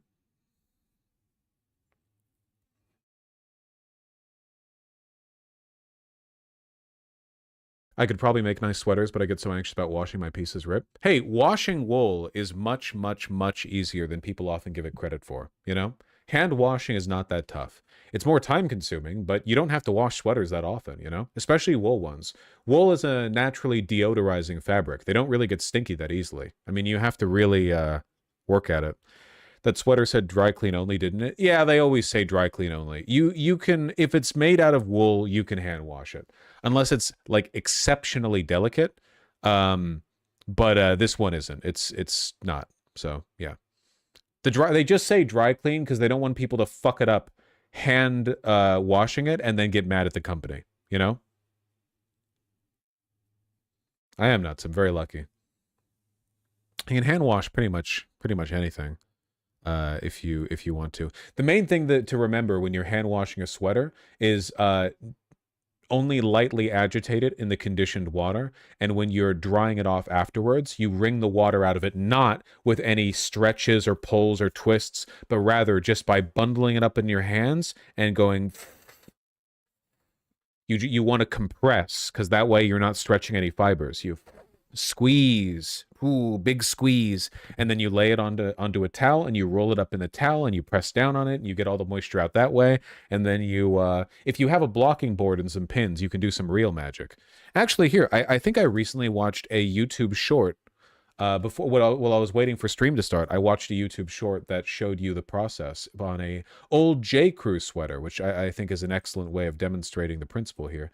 Just a moment. Yes, the classic towel burrito. 1 second. Short form content. Yummy. Here we go. You know how some people can guess your sign? Well, I can guess Cashmere by touch. Meet Miss Crew from 2012. I love the color, but she's a little tight. I had to tell the size since someone cut off the tag and left behind a hole they tried to fix. But it's already coming undone. I borrowed some thread from the spare button sewn inside, and since the threads were too short to tie, I used the tiniest dot of fabric glue to join the threads. I even had to put on my headlamp for a better look. Weave the thread vertically, then horizontally to create a little safety net. Then I gave her tag a quick press and used the remaining tail to tack down the corners so she sits nicely in place. That's much better. Alright, now it's time to tackle her fuzz. I'm going in with a cashmere comb to loosen up any pilling fibers, then let's clean her up with a lint roller, followed by a gentle shave. I like to keep the cover on from shaving too much off. Look at all that fuzz. So satisfying. Next up is a relaxing lukewarm bath with woolite and a splash of vinegar. Rinse gently and never twist or wring. Roll her up snug in a towel for any remaining moisture, followed by a little Thai massage. Then lay her flat to dry. I've been using these folding stackable drying racks for years. If you need a few extra inches, pin her on a blocking mat as she dries. It's kind of... Yeah, here's how you reshape a sweater that's been misshapen over time. Or, I mean, this is like the ideal way to do it. Like yoga for cashmere. As a reminder, here's Miss Crew before, and here she is now. Crazy difference, right? Look at that. Especially look at how pulled it was at the buttons. Somebody was wearing it while they were a little bit too big around the chest, see? And there's after. Refreshed and ready for sweater weather. Remember that little hole? Because I don't. She's less tense and more relaxed, and she's even loosened up by 2 inches. With proper care, cashmere can last over a decade, just like Miss Crew. Very good. All right. Gotta go, folks. I love you all very much. Everyone take care, and I probably will be here tomorrow, but I'm not entirely sure. You know, I'll make a good effort at it. That's what I can promise. I love making that promise. And Prairie Fire, thank you for the $2. Tomorrow's the solstice. Yeah, I can't wait for the days to get longer. All right. See you soon. Oh, sorry. I woke up River with the clap.